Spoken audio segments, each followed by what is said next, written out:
The 93X Half-Ass Morning Show podcast is sponsored by Standard Heating and Air Conditioning. Standard Heating and Air is looking for an accounting administrator and customer service representatives to join their team. Learn more at standardheating.com/careers today. The 93X Half-Ass Morning Show. 93X. Can you tell me what day it is? Today is Friday. Friday the 13th? He's really superstitious. You are the unluckiest person in the world! Did you know that a young boy drowned the year before those two others were killed? The counselors weren't paying any attention. They were making love while that young boy drowned. His name was Jason. You see, Jason was my son. And today is his birthday. We got married on Friday the 13th. Got a pretty sweet deal on that. They were wide open. We were like, what times are available? They go, every one of them, all 24. You can call us that day if you want. Did you know they're actually coming out now with another Friday the 13th movie? Those kids are so easy to kill. You can strangle them with a cordless phone. You know what I'm talking about? They love to die, don't they?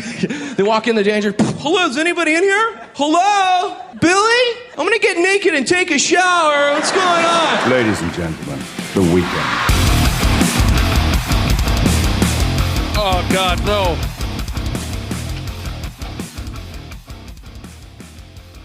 You best watch yourself. It's Friday, the by God, Mean Gene, 13th. Many of us won't live to see another day. Welcome to the 93X Half-Ass Morning Show. Are you worried, Josh, about Friday the 13th? I don't worry too much about this type of thing. I might be aware of, if something goofy happens today, I might be aware of it. Uh-huh. But outside of that, not too worried. Nobody Ashley, gives a rat's don't you get kind of worried about it? A little bit. I like it for the most part because I always get a tattoo because they're always on sale on Friday the 13th. That's weird. I found this out yesterday. My wife, who's going through some sort of midlife crisis or joined a heavy metal band recently, I'm not sure, has started to get more tattoos, and she wanted to get one. And she mentioned like Friday the 13th sales. And I looked it up last night thinking, what is she talking about? And I guess it's a huge deal. Yeah, they're usually like spooky looking ones too. And that's kind of the vibe I got going for my tattoos. You always get a tattoo on Friday the 13th is the way you put it. Yep. So you got a tattoo last Friday the 13th. You're going to get one today? Yep. Yeah, I got two last time, actually. I have maybe like 8 that are Friday the 13th. So will you be going, having 2 Friday the 13th tattoos this year? Because we get another one in December. Oh, no way. Yes. I didn't realize that. Cool. Okay. And they offer deals on spooky tattoos on Friday the 13th. Yeah, they usually have like pre-made sheets printed up with a bunch of tattoos that you can pick from that, like all the tattoos are only $50 or $100. And usually they have a spooky vibe, yeah. Like a black cat or a Jason mask. Wait, now hang on now. Don't get me all scared. All right. What are you going to get? There's a potion bottle that looks pretty cool. I liked that one. There's like a like a pumpkin face. Let's go with that. Jack-o'-lantern? Say jack-o'-lantern. Oh, you just ditched it. Say it. Come on, give it a Punted shot. on that. Yeah. Not going to say that word. Well, that's really interesting. Yeah, I found this out yesterday. I thought, like I said, did my wife, is she in a motorcycle club? Did a Swedish metal band come to town and enlist her to sing backup or something? Well, ever since her and I started vacationing together, Josh, she's kind of she's found a lot of new interests in life. Oh, I hear what you're saying. So she's living now. Yeah. Gotcha. Was your wife tatted up years ago? I've never noticed that she has tattoos. So she had a couple. Do I have to see her naked again in order to see most of them? One of them, she does have a tramp stamp. Word. And then she has another little one, and then now she got 2 big ones. All right. One on her calf and one on her forearm. Hey, man, folks are into it. From one end of town to the other, folks love those tattoos. All right, so you think she might be heading out today to get a discount scary tattoo? Well, not a scary one, but just even regular tattoos are discounted, at least at the place she's going to go to. She wants to get one to honor our puppy we had put down recently. Oh, that's cool. God help us all. I'm just wondering where she's getting all this money. How are we affording all these tattoos and trips with some sinful trips with Dana? I was reading that most of us don't give a pump about Friday the 13th. Or at least we don't care about the allegedly scary theme where something bad is going to happen. Most of us don't take that seriously. There's a whole nother angle on Friday the 13th that I never knew before, the tattoo angle. Okay, that's brand new to me. An overwhelmingly majority of us don't really care all that much about the Friday the 13th nonsense. Oh, God, this is going to happen. That's going to happen. It's an unlucky day. 80% of it said they don't take it seriously at all. I was surprised to read that men are twice as likely as women to believe Friday the 13th is unlucky. I assumed it'd be more even, but twice as likely. We dudes are more superstitious. Because, well, I guess Wapple and Dana, you haven't chimed in, which the listeners appreciate. But, but Ashley said, it does affect her a little bit. Nick and I, not really. What do you guys think? Not at all. Yeah, it doesn't really cross my mind. I'm kind of like you, where it's like, that was odd. Friday the 13th. All right, on with my day. Well, yesterday I went to the same restaurant twice. Is that odd? A little bit. Kind of creepy. Yeah, a little bit. And the worst part is, so it was two separate parts of the day, obviously. Same worker. Same workers. I told my wife, I'm like, you know what? It's going to be the same workers. We walked in. She's like, there's no way it's the same workers. It was the same workers. Oh, yeah, of course it same was. one. I had an Australian accent the second time. Yeah. A fake mustache, giant glasses. What led you to go to the same joint twice in a day? Well, so there's a restaurant called Zupas. Oh, I love Zupas. Oh, get a strawberry. I always, what's that? You get a strawberry. Yes, you do, chocolate covered. Yep. I always forget about it. It's one of those, for whatever reason, I went there years ago, and I thought, well, I love soup, grandpa juice, I've heard it called. I love it. I love it. And I just thought, I'm going to try that out. And I went with a buddy for lunch. First, I had to ask him, is it okay if a couple of buddies go to a soup place? Turns out it's okay. And then I told my wife, I forgot how much I loved it. Let's go for dinner, and we did. And it was unfortunately the same workers. Did you get the same stuff? No, I changed it up. Okay, that's good. I like all kinds of soups. Josh, maybe the worker assumes you to be a restaurant critic. This has to be the secret shopper. Everybody was very, very nice. Like, you're not necessarily expecting that nowadays. Mm-hmm. They are really nice there, and their soup does rock. I like how they don't put the noodles in until the end. I didn't even know that. Yeah, that's a good move. I don't know if I had noodles in either of my. I don't think I did. I don't know this joint, but it sounds wonderful. I'm wondering if you'd like it or not. You don't think so? I like soup just as much as the next guy. Right, he might like it. What the hell? Who doesn't like a bowl of soup, for Christ's That's sake? true. I get made fun of for that. I'm not like the biggest fan of soup. It's not my go-to. Well, it's great. What's wrong with you? Another busy damn day for us. We'll chat with Andrew DePaola coming up at 7:30. We'll also jaw jack with a member of our listening audience live on the radio. They're going to have to make some Purple Pick'em score predictions for Sunday's ball game. And we need you to ready up your house pet health questions for our veterinarian friend, Dr. Andrea Johnston. She's going to swing on through at around 8:20. If you want to get in already, right from the get-go, and get in your question about your pet, dog, cat, kind of a thing, the number is 651-989-9393. So that's where we're going to have to go today. All right, what else is going on? So who are some of the unluckiest people to ever live? Some of these might sound familiar to you already. Yeah, that one dude that got struck by lightning twice. Oh, it was more than that. It was more than twice, Wapple. Yeah. Some of you might be familiar, but it's still pretty fascinating stuff.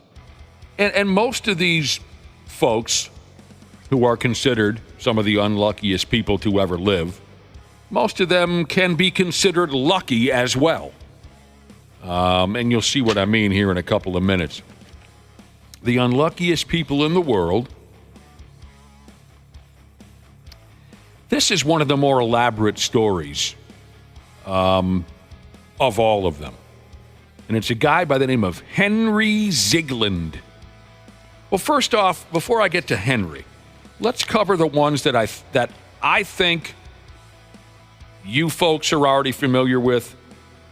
A lot of our listeners are probably familiar with just because they're all-timers that come up every Friday the 13th and even in other conversations.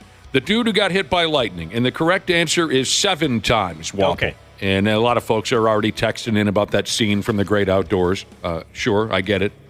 7 times, a fella by the name of Roy Sullivan was hit by lightning. He was a former park ranger. They called him the human lightning rod. In a particularly unlucky period of his life, he was struck by lightning 4 times in 5 years. I forgot. We talked to a listener who was struck twice by lightning. Right. That's where it was from. And when this Roy Sullivan got an erection, Josh, they said it was a dangerous situation for everyone in the room. Man. Oh, I'd be worried about the ejaculation more than just the erection. Just everyone in the room. Okay, the lady who lived in Louisiana, and every time a hurricane popped up, it would suck her house into the sky and spit her out into the street. You remember that one? Yeah. Yep. Her name is, I believe she's still around, Melanie Martinez. The unluckiest woman in America is what they call her. Wouldn't you just move to Iowa at that point? Well, what can you do? She probably ain't got a pot to piss in. There ain't no moving. True. Living in Louisiana, she lost 5 houses to hurricanes. That's across a span of 50 years.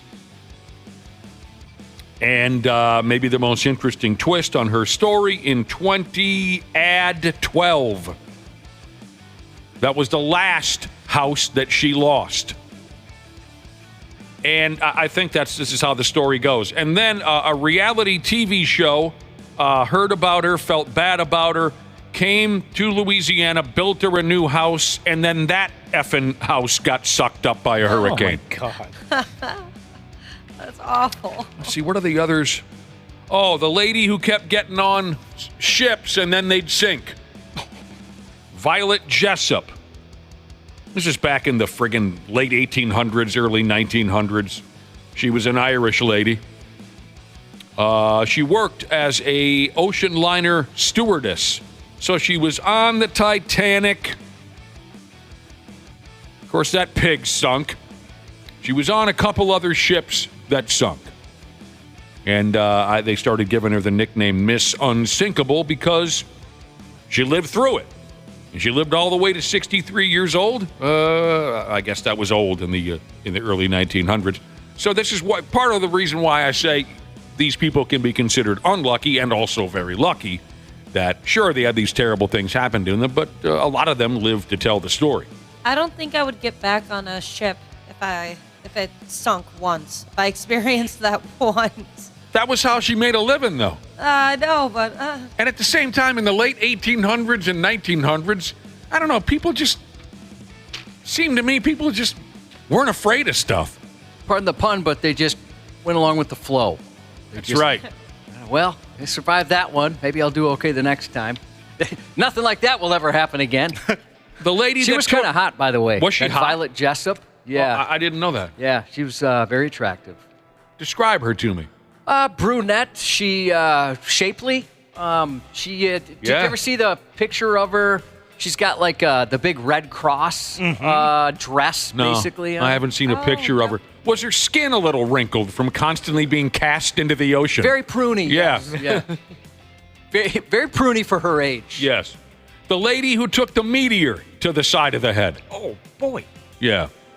Again, I'm rolling through the ones I'm fairly sure you know already or are generally familiar as far as the list of people who are considered the unluckiest people to ever live.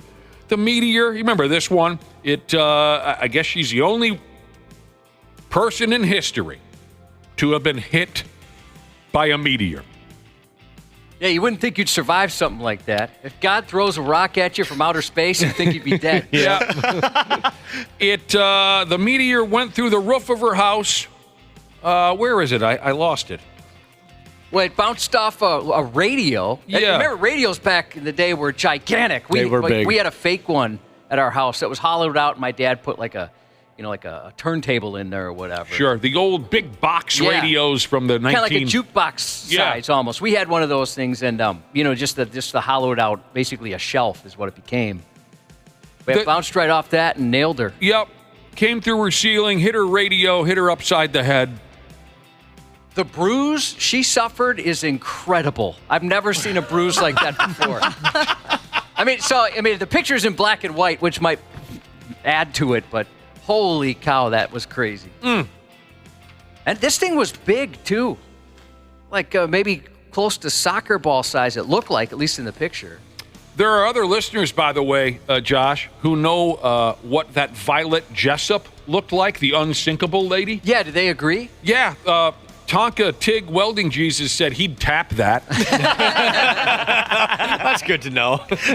I bet her family appreciates that. All right, so now I have a couple more here on the unluckiest people in the world. These are the ones, at least they didn't sound familiar to me, and I hope you have the same experience. Back to where we started. Henry Ziegland. You want to hear a friggin' story? By damn, I've got one for you. 1893. Man. Henry broke up with his girlfriend. Her name was Maisie. He broke up with her. You want to know why? Because he had a side piece. That's right. Yeah, people don't like that, Even back in 1893, our great-great-grandfathers were going out and cheating on their women. Pig bastards that they were. It's very tragic here. So Henry busts the news out to Maisie that he wants to break up with her because he's got a side piece. She committed suicide. Oh, no. Awful. Her brother, he also went by the name of Henry. Common name back then. He wanted to seek revenge against the first Henry I was telling you about for cheating on his sister. So he shows up and he shoots at Henry, part 1, with a pistol. Henry, part 2, shoots at Henry, part 1, with a pistol. Misses. The bullet gets lodged in a tree. I don't know where it went from there, if they had a fist fight or whatever, or if Henry, part 1, reported this to the cops. Probably not in 1800. 20 years later, now fast forward 20 years, Henry Ziegland, the cheater, is cutting down some trees with his son, and they come across the tree with the bullet buried in it. Remember, hey, see that tree right there, son? Yeah. The son bitch, remember the story I told you? Son bitch came over, shot at me, missed me, bullet got lodged in the tree. The son says, yeah. And Henry Ziegland says, let's not just cut this one down. Let's blow the son bitch up with dynamite. So they light the fuse. They go 50 yards away to watch the tree blow up. The dynamite explodes, and it fires the bullet out of the tree, and it hits Henry Ziegland in the head, and it kills him instantly. Oh, boy. You think the other Henry took credit for that? You have to. My plan came to fruition. You have to. I tried to do that, yeah.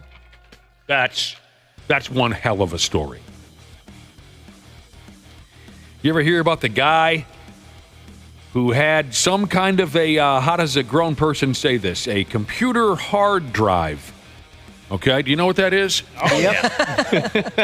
Yeah, I'm familiar. I'm not entirely sure what that is. Yes. I think many of us know what that is. Yeah. Guy goes by the name of James Howells. He has been trying to find a computer hard drive in a landfill site.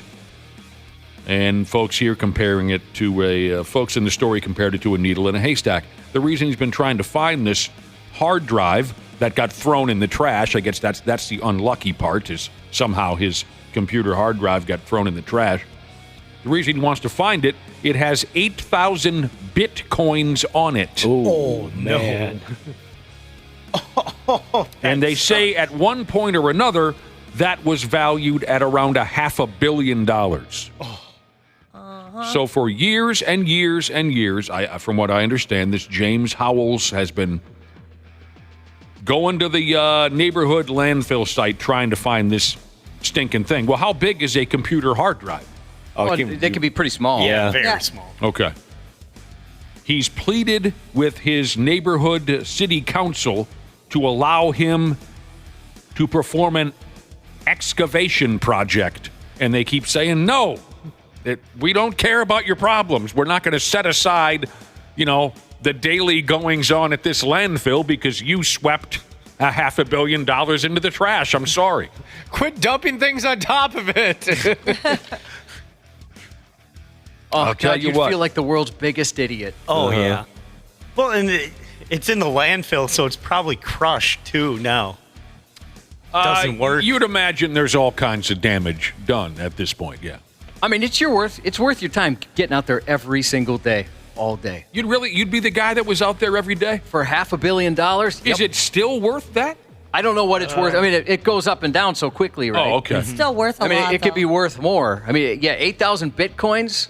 That's a lot. That's a lot. And how much Bitcoin did you trade for a fake ID, Ashley? Oh, like 130. Oh, my God. Maybe more than that.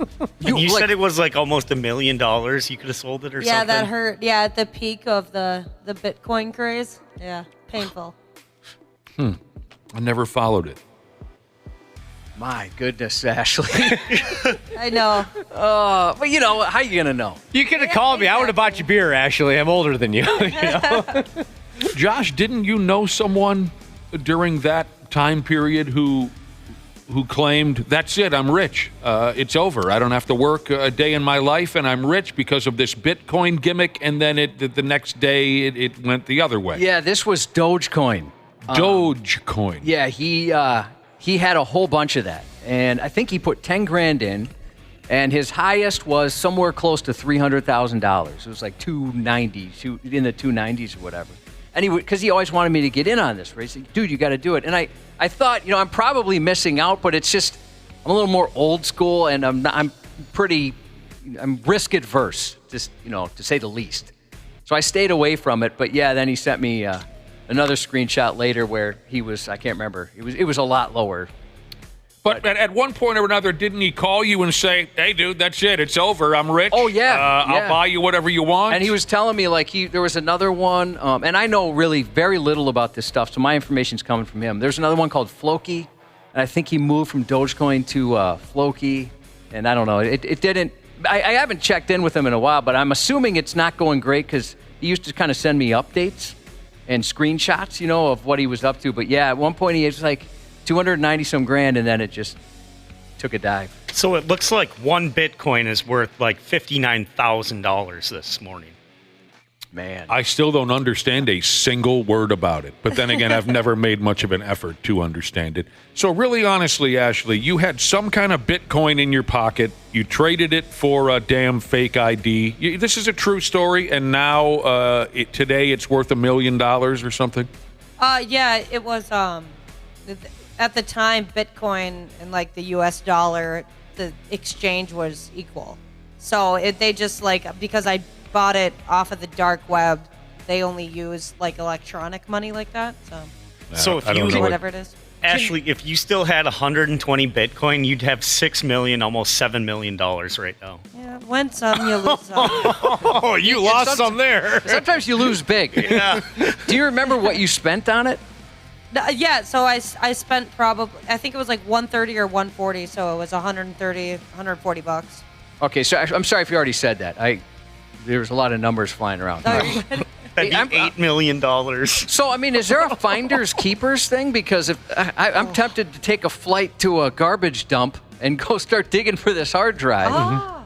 Do you still know, are you still familiar with the person that you gave the Bitcoin to in exchange for a fake identification? No, it was a random person. Do you think that they have any idea what they're doing? What they're sitting on? Maybe. I imagine so. It was like the website to get fake IDs from. Like everybody knew about it. So. But did you have, an actual, like a full Bitcoin or just a portion of one? No, that's what people are wondering. They were full Bitcoins. Oh, you had that many full Bitcoins? Yeah, yep. Oh, man. All right. I got a friend of mine, was it GameStop? Remember the big GameStop thing? Oh, yeah. Sure. He was kind of inflating that. He lost quite a bit on that one. Did he? Yeah. I've got one more here for you. on Friday the 13th as far as the unluckiest people to have ever lived. And this is a Japanese guy. Oh, the last name is Yamaguchi. He was 29 years old when he narrowly avoided death twice in 3 days. Is he still alive? No, he died when he was at 93 years old. What a poke. That's a hell of a run. He was 29 years old during World War II. And before he died, he was the only official recorded survivor of both the atomic bombs that we dumped on Japan at the ass end of World War II. Wow. He was 2 miles from Hiroshima, 2 miles from ground zero, when that bomb hit the ground. He only suffered a perforated eardrum, and he had some burns on his upper body. When the Nagasaki bomb was dropped, he was there too. So after the Hiroshima bomb goes off, he says, well, this town is dust. I'm going to go back home to my hometown of Nagasaki. No one's going to find me there. Oh, I don't know. Well, they weren't aiming for him. No. Yeah, I don't think our government was going, let's get this jacket. This is the guy we're going for. I mean, he just, it's time for me to go home. This is horrible. I'm going home. And it just so happens that Nagasaki was the next target. So he was part of that friggin' disaster 3 days later. The story he told was, everyone's asking him about it. He's telling everyone, well, unless you experience it, you'll never know. I can't even describe it. Josh is right. According to the story, he was telling other villagers about what he had gone through, and then they said, well, what's that whistling sound? Ah! The sumbitch was there for both of them, and he lived. All right, Ashley, this might make you feel better. I mean, you tell me if this is incorrect. A lot of people are saying you couldn't have had 130 Bitcoins because they've never been that cheap. You had $130 into a part of a Bitcoin. I have no idea. It was way before, they were worth anything. All right. That's all I remember. Hey, Ashley, I haven't understood a word that you've said anyway. I'm on your side because I don't get at all any of that topic, of that subject. Oh, my gosh. All right, so, again, I don't really know too much about this stuff. Sorry for the ignorance. Foundry Rat Jesus said, I had so much Doge in 2020. I sold it at the beginning of 2021 for a newer and nicer wedding ring for my wife. 6 months later, it rocketed. If I held on to them, I would have had $98 million. Oh, man. He said, I'm going to have to work another 30 years before I can retire now. Well, these things happen. All right, we got to get going. Like I said, we got a busy day. Andrew DePaola, Purple Pick'em, Dr. Andrea from German Animal Hospital will help you out with your house pets. We'll be back. We'll try the stupid news out when we return on the Half-Ass Morning Show. Right now on the Luther Bloomington Kia text line, text BOOM, B-O-O-M, BOOM, to 651-989-9393 for a chance to win tickets to Cypress Hill. This will be taking place Wednesday, September 18th at the Ledge. Prize provided by Ledge Entertainment. This keyword is good today, September 13th until midnight. The 93X Half-Assed Morning Show. Did you know that Standard Heating opened its doors over 90 years ago? That's right. Tony Ferreira opened the doors in 1930. Now ran by his granddaughter, Claire Ferreira. Call Standard Heating and Air Conditioning today and experience the customer service and care that holds true today. Are you looking to improve your work-life balance with excellent benefits like 401k match and even tuition reimbursement? Standard Heating and Air is looking for an accounting administrator and customer service representatives to join their team. Learn more at standardheating.com/careers today. Every week, Michael Rosenbaum is getting deep with someone new on the Inside of You podcast. Lou Graham, a Foreigner. Want to know what love is. Feels like the first time. What is the hardest song to sing? I've been waiting for a girl like you. Yeah. I try to karaoke that song because it seems, waiting for a girl like you. The verses are nice and easy. But when you say waiting, that's it. I'm done with karaoke. Yeah, I guess. Inside of You with Michael Rosenbaum, wherever you listen. stupid news on the Half-Assed Morning Show.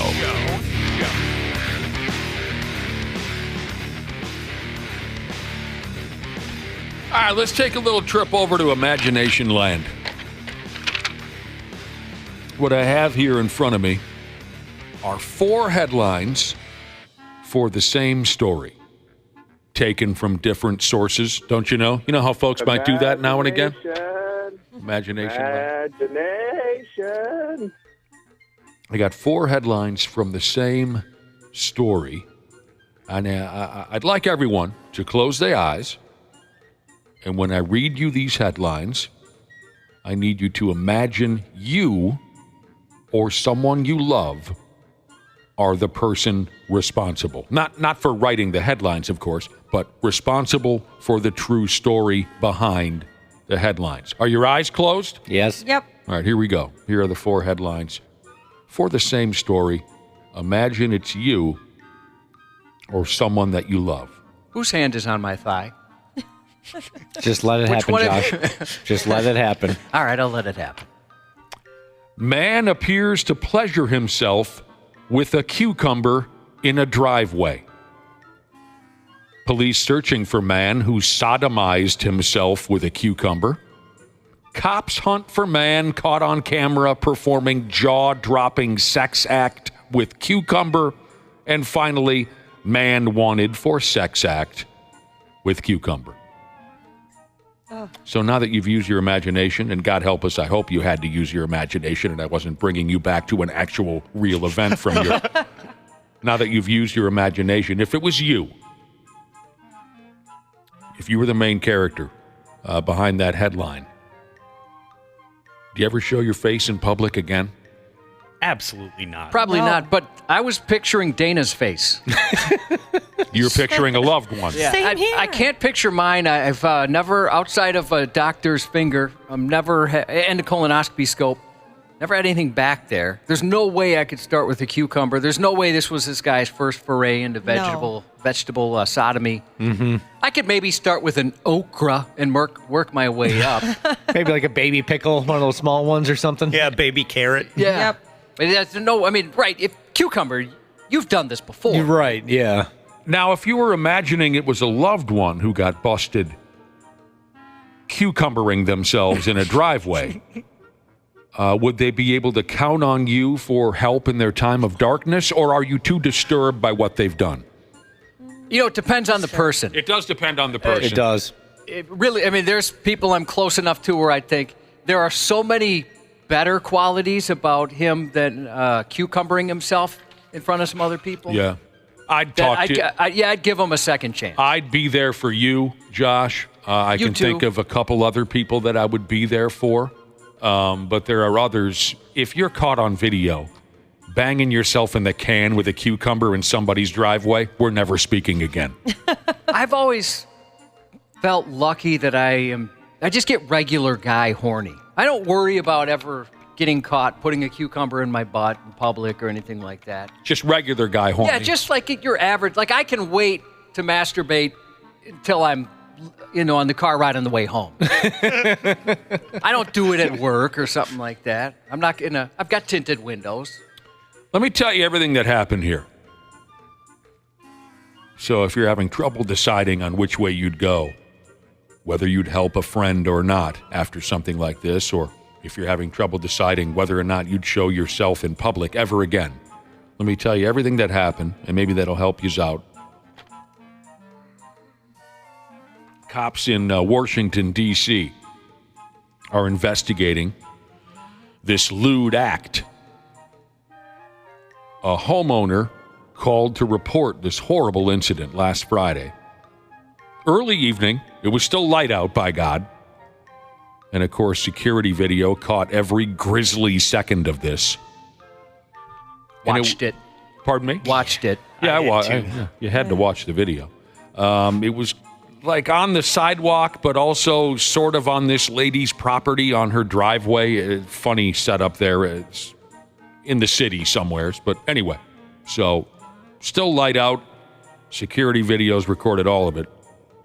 The lady, she told the damn cops that some young feller had stuck a cucumber in the grill of her car and then used the cuke like a sex toy. And if you're still confused, I don't blame you. I'll explain it a little more clearly. He made so the cucumber was sticking off the car like a hood ornament, and then he backed his little bottom down on it. Burp, burp, burp, burp, burp, that kind of a thing. I kind of pictured it similar to, we used to work with a guy who had a fleshlight and a shower attachment where they would just suction to the wall. Yeah, for you ladies, like a suction cup dildo. Mm-hmm. Oh, yeah. Well, they make that for, yeah. That's genius. I bet that gets used way more than... I dated a gal who had so many of those on the walls of her shower, I could hang a washcloth on one, a towel on the other. It looked like a climbing wall at some sort of sporting goods store. She had one for every angle.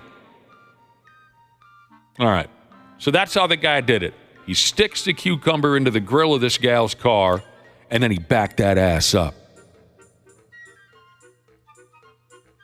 Foreskin chin, Jesus said that... foreskin chin. Yeah, foreskin chin, Jesus said, I didn't have guy shoving cucumber up his ham flour on my bingo card this morning. Ham flour? I've never heard that one before. No, me either. Did anyone else have the same reaction I did? I was about to laugh, and then I was overwhelmed with confusion. Yeah. Oh, God. I'm going to use that today. Oh, God, I've been sitting so long, my ham flour. It's really aching. All right. So when the dude was done with that routine, up, down, right? You following this? Then he went behind the car. He picked the cucumber up off of the hood, went behind this lady's car, and he bombed himself with the computer over there, too, just a standing there. And then he smoked a cigarette, and then he walked out of there. Gotta have a heater after you bang yourself with a cucumber on the grill of someone's car. Is that okay for smokers? Is that really a thing, or is that just from movies where after sex you have a cigarette? I wouldn't know. I like it. Yeah. So it is a thing? Yeah, I didn't like know if that was just a bit in movies or what. What is it about it? Is it just because you haven't had one in a while, or just like relaxing, I guess. Is that what it is? Yeah. I mean, I always keep a chew in during anyway, so I don't need the post-sex tobacco. I got one cooking the whole time. Dude smoked a cigarette, and then he walked away. Somewhat bow-legged, but nonetheless, he walked away.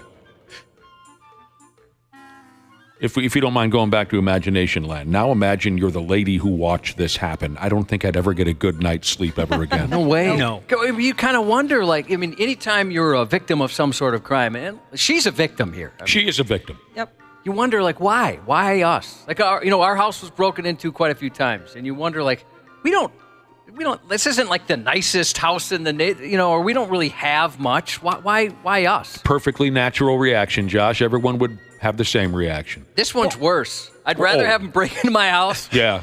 Take a guitar or something You can have my TV, and my change jar. Yeah, steal my identity. Way before I want you to backdoor yourself on the hood of my car.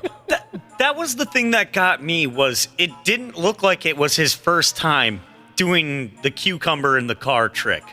He kind of did it. He didn't walk around and think and look at the car maybe I could do that. He just had the cucumber, put it in, and went to town. Yep. Well, yeah, this was not. We already established, I think, this was not his first rodeo. No way. Yeah. So if I was a neighbor, I'd even be worried too. Has he done that to my car? Yeah. How many cars has this guy done this to? Imagine if he did now here's the flip side. If he did it to all my neighbors but me, then I might be kind of wondering too, what's wrong with my guy? Hell, man? So the lady, the victim, as Josh said, it was her car, her property where this happened. She did have some fun quotes on this nightmare that she witnessed. She said she was disgusted and freaked out. Freaked out, absolutely. She also said that the dude put the cucumber back in a bag that he was carrying after he keistered it. He put it back in a bag. I mean, instead of just throwing it out on, throw it on the ground. She said, quote, "That leaves me with a lot of questions that I do not want to have in my mind." And she did find cucumber juices and whatnot on the hood of her car. No. On the hood of her car, I said. Cucumber splooge. Yeah, you sell that car. Yep. I'll try anything 4 times, Jesus said. You know what? This is true. I didn't consider this. That I don't know for sure that the people who broke into my house didn't put a cucumber into their, quote, stink star. That's very possible. It is very possible. Star. Also, Wapala, you said sell the car. Do you need to list that in the Carfax report, do you think? Yes. About what happened to the Violated by cucumber. I don't think you do. You can leave that one out. I don't think you put that in there. That is a horrible, horrible, terrible, and might I add, horrible story. Yeah, I mean, you've gone through all levels of horny before you get to that. And you know what? Otherwise, the guy looked like he didn't look like some crazy maniac, street-dwelling lunatic. I was going to bring that up. He had a cool look. He looked like a hip, young person. He looked like he could have been voted most likely not to cucumber himself on camera. Right. Some of you, maybe when we were telling the story, some of you probably pictured some dark figure, creepy. You know what I'm talking about? Yeah, definitely. I was picturing an old Grizzled, creepy filthy, dude. like a filthy. No, this guy looked like a hip, young person that would come to your rave. Yeah, and I have very little room to talk when it comes to pictures. But the smile Dana has in pictures, that's a guy that might even have a cucumber up there at that moment.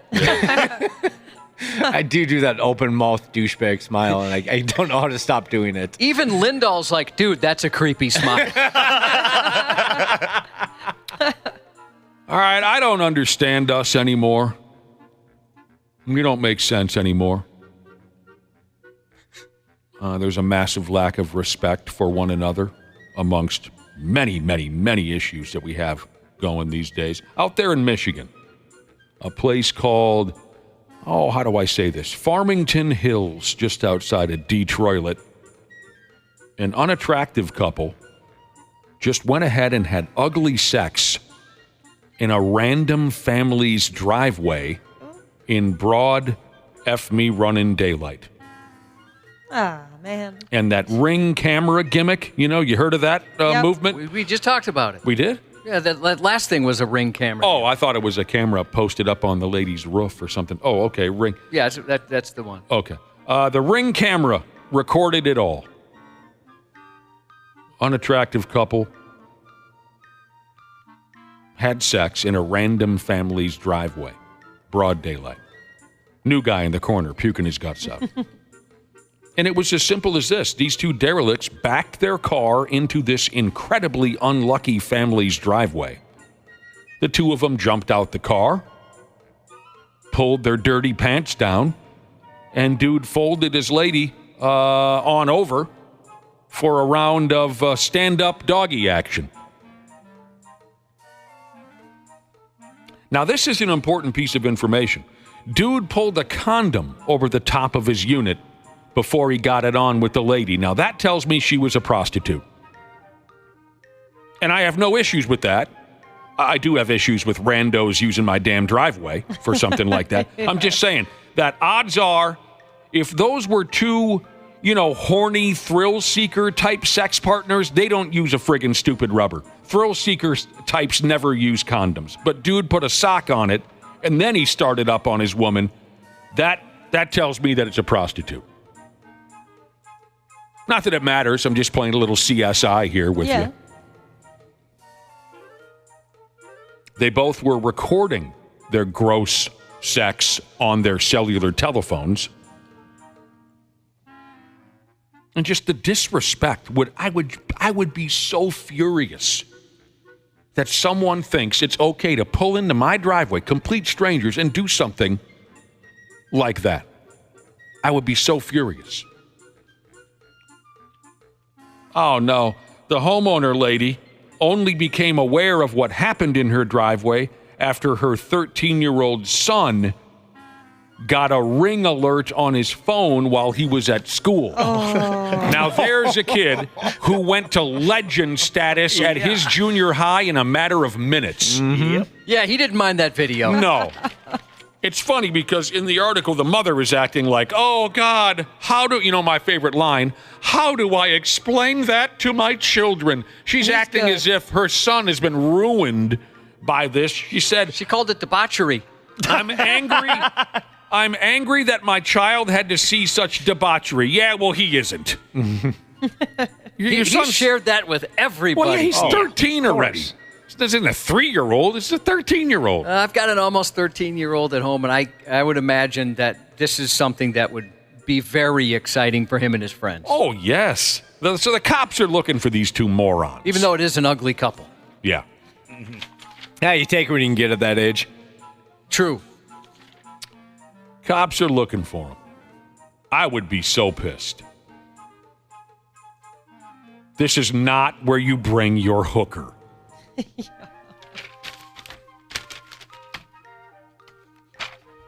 I can't stop thinking about this shower dildo thing. This is new information to me. The fleshlight kind of makes sense because I feel like you'd be able to control it a little better. You know, like you're looking at it. Because I'm picturing the girl has to back into it, right? Or am I picturing it wrong?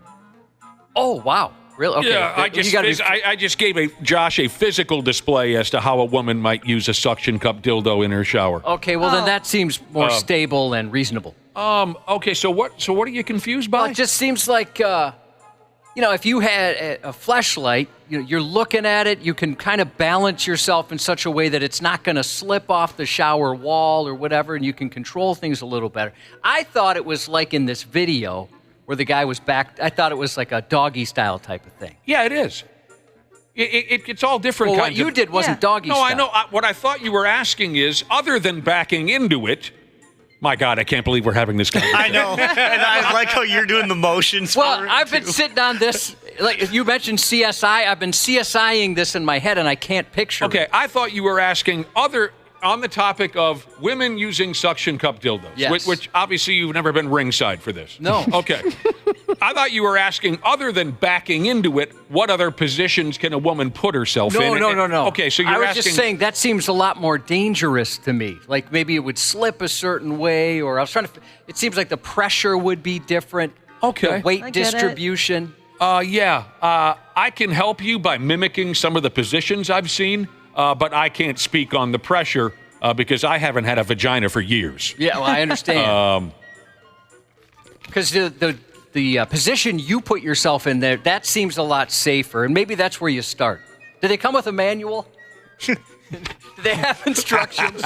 Maybe some of them. Do you have one? Actually, don't answer that question. Josh knows I've always been drawn to this gimmick just because it's so unbelievably pathetic. And it looks like we've hit an all-timer in friggin' Chile. I think that's how you're supposed to say it. Chile. A former firefighter has been accused of starting a fire that killed 137 people so he could be praised as a hero and paid overtime for putting the fire out. Terrible person. Dude, what in the name of God is wrong with you? There were 4 fatal fires at right around the same time over there in a forest in Chile last February. The suspect is a 39-year-old lunatic. He's accused of starting at least one of them. He was a volunteer firefighter working directly for the Service for Disaster Protection. Is that ironic, Josh? Would that be defined as ironic? I would think so. This guy doesn't get it. Cops and whatnot believe he helped set the fires because, quote, he likes to be a hero. Now, according to the media over there, the local media, the hero title was previously dumped on this jack-off in the papers and whatnot back when he put out a fire or 2 years ago. Probably set those too. But anyway, he was called a hero in the papers and obviously went straight to his head. He got a hit of that fame. He got a little dose of that, and it made him nuts. Happens a lot in radio, too. It really does. I've been shocked by that a couple times. Oh, yeah. Oh, God. There are some people who are so susceptible to that. They get one little hit of, one person walks up and says, hey, I heard you on the radio the other day. It was kind of funny. And they go nuts. Same thing happened to this guy. He got his name in the papers, got a couple of BJs out of it maybe, and he went nuts. People noticed that he would show up to put out fires without official orders. That's a little bit suspicious. Yeah, sketchy. He's there with a bucket of water 20 minutes before the rest of the fire department shows up. How'd you know where the fire was? It doesn't matter. The boys will be here in 20 minutes. Put me in the paper. Don't you think if you're a firefighter, you're pretty likely to come across a fire in your day? You could still be the hero. But again, they got that dose, Josh. They got that bump of the good stuff. There are others who have been arrested in connection with this just total catastrophe. Killed 137 people. Jeez. This scumbag, when he was asked about all this, he said, in addition to earning the community's awe, he thought, well, I'll probably get paid some overtime, too. Yeah, he thought it through. You can't even try to make this stuff up. The big killer fire, the one I was telling you about with the 137 people, he lit cigarettes and tossed them out of his car. That's how he got them started. And then it just went off the charts from there with high winds, and it had been dry in that neighborhood for a couple weeks, and the whole friggin' place just went up. Killing folks of all ages. The fire department said it will review its hiring procedures. Probably a good And you know what? The poor bastards at the local fire department, the ones who were there to just do their jobs honestly, those poor bastards. Now everyone's going to look at them sideways. Right. Yeah, and I'm sure the chief's getting all level of hell. Yeah. There's a few people are texting in. There's overwhelmingly people are saying I need to take my man card away because I'd never heard of a suction cup dildo. I hope it was just fun to, let me tell you this, jerkwads.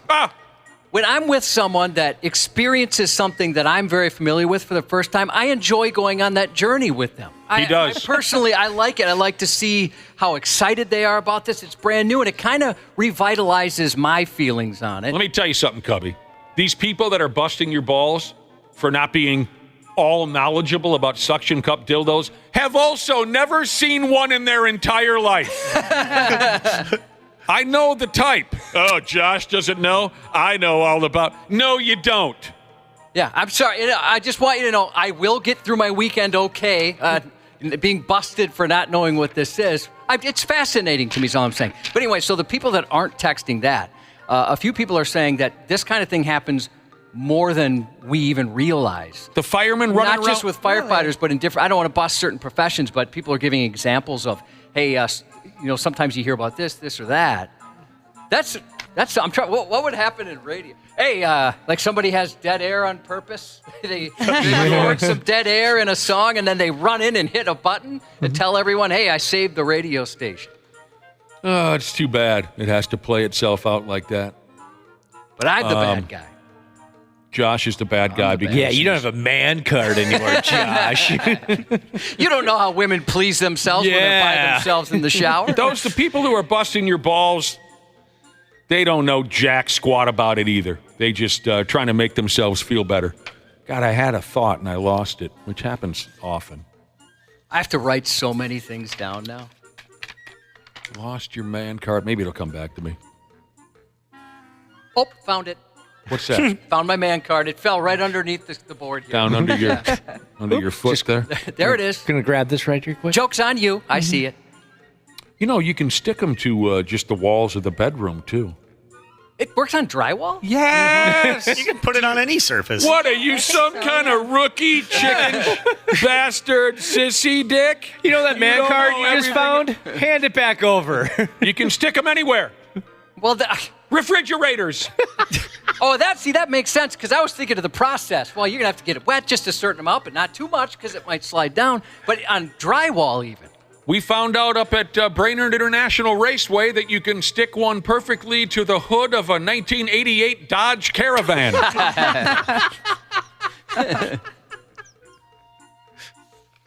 That was great to see. Yeah, but that thing would just bob as we drove down the campground road. Oh, I bet. Bumpy road. It was just wobble. And the road would smooth out a little bit, and the suction cup dildo would say, Jesus, finally a break. And then we'd hit another bump, and it would go, whoa, whoa, whoa, whoa, whoa, whoa, whoa, whoa, whoa. Women would chase us down the trail. Kidney stone Jesus said, believe it or not, it would probably stick to your bald head. Probably. I have a week from today, I have a wedding. I'm going to put one on my head. Yeah. Because I don't know what to wear. I'm thinking I don't really have any dress clothes. I'll be the dildo head guy. You and the old lady should order up a suction cup dildo tonight. And then tomorrow night, because you can get it overnighted, suction cup dildos and other items. Tomorrow night, get a few drinks into both of you, stick that suction cup dildo to the top of your big bald head, and just say, all right, honey, I'm ready. Lower it down. Lower it down, boys. Wide load. Bring it down. You got about 2 feet to go. Whoa, whoa, whoa. All right, keep her going. It's like you're hitching up a trailer. That's what Ashley said. Yeah. That was her idea. Yep. All right, what time is it? We got to get going.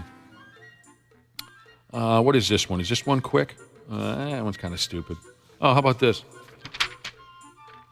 Terrible names for children is a good go-to bit for morning radio. People love to light each other up for the terrible names they dump on their kids. I know I do. So we're going to go this way now. Daycare worker. She couldn't keep this to herself. It was too damn good. She was hanging out on Facebook, and she had to tell everybody about the moronic name of one of the kids she cares for over there at the daycare zone, or whatever they call it, the daycare center. She says this name is so stupid that the child's grandmother won't even say it out loud. The grandmother will only call this child by its middle name. Good for grandma, for standing her ground, The gal said the little girl's legal first name is spelled P-H-E-L-O-N-I-E, pronounced felony. Yeah, that poor kid. Yeah, that sucks. Felony. The funny thing is, there were other folks on Facebook who had seen her kid or two with that same name over the last couple of years. Lower her down, boys. We got about 2 feet to go. Whoa, whoa, whoa. Slow down. Slow her down up there, Gary. You're bringing her down too fast. Okay, go. That's Josh and the wife tomorrow night. By the way, people are saying if anybody gives me crap about having a dildo suction cup to my head, just tell them I'm going as a unicorn for Halloween. Oh, yeah. Sports on the 93X Half-Assed Morning Show. My hotel doesn't have a 13th floor because of superstition, but come on, man. People on the 14th floor, you know what floor you're really on. What room are you in? 1401. No, you're not. Jump out the window, you will die earlier. Because 13 is an unlucky number, right? Well, then so should the letter B be, because B looks like a scrunched together 13. Hello, what is your name? Bob. Get the away. Hey guys, I cannot believe that you are doing a show on Friday the 13th, all right? Think about all the things that could happen today. You could accidentally play a commercial in the wrong slot. The overnight guy could spill coffee on the computer. When talking up the intro of a song, you might wind up stepping on the lyrics. I mean, actually, now that I think about it, it wouldn't be that much different.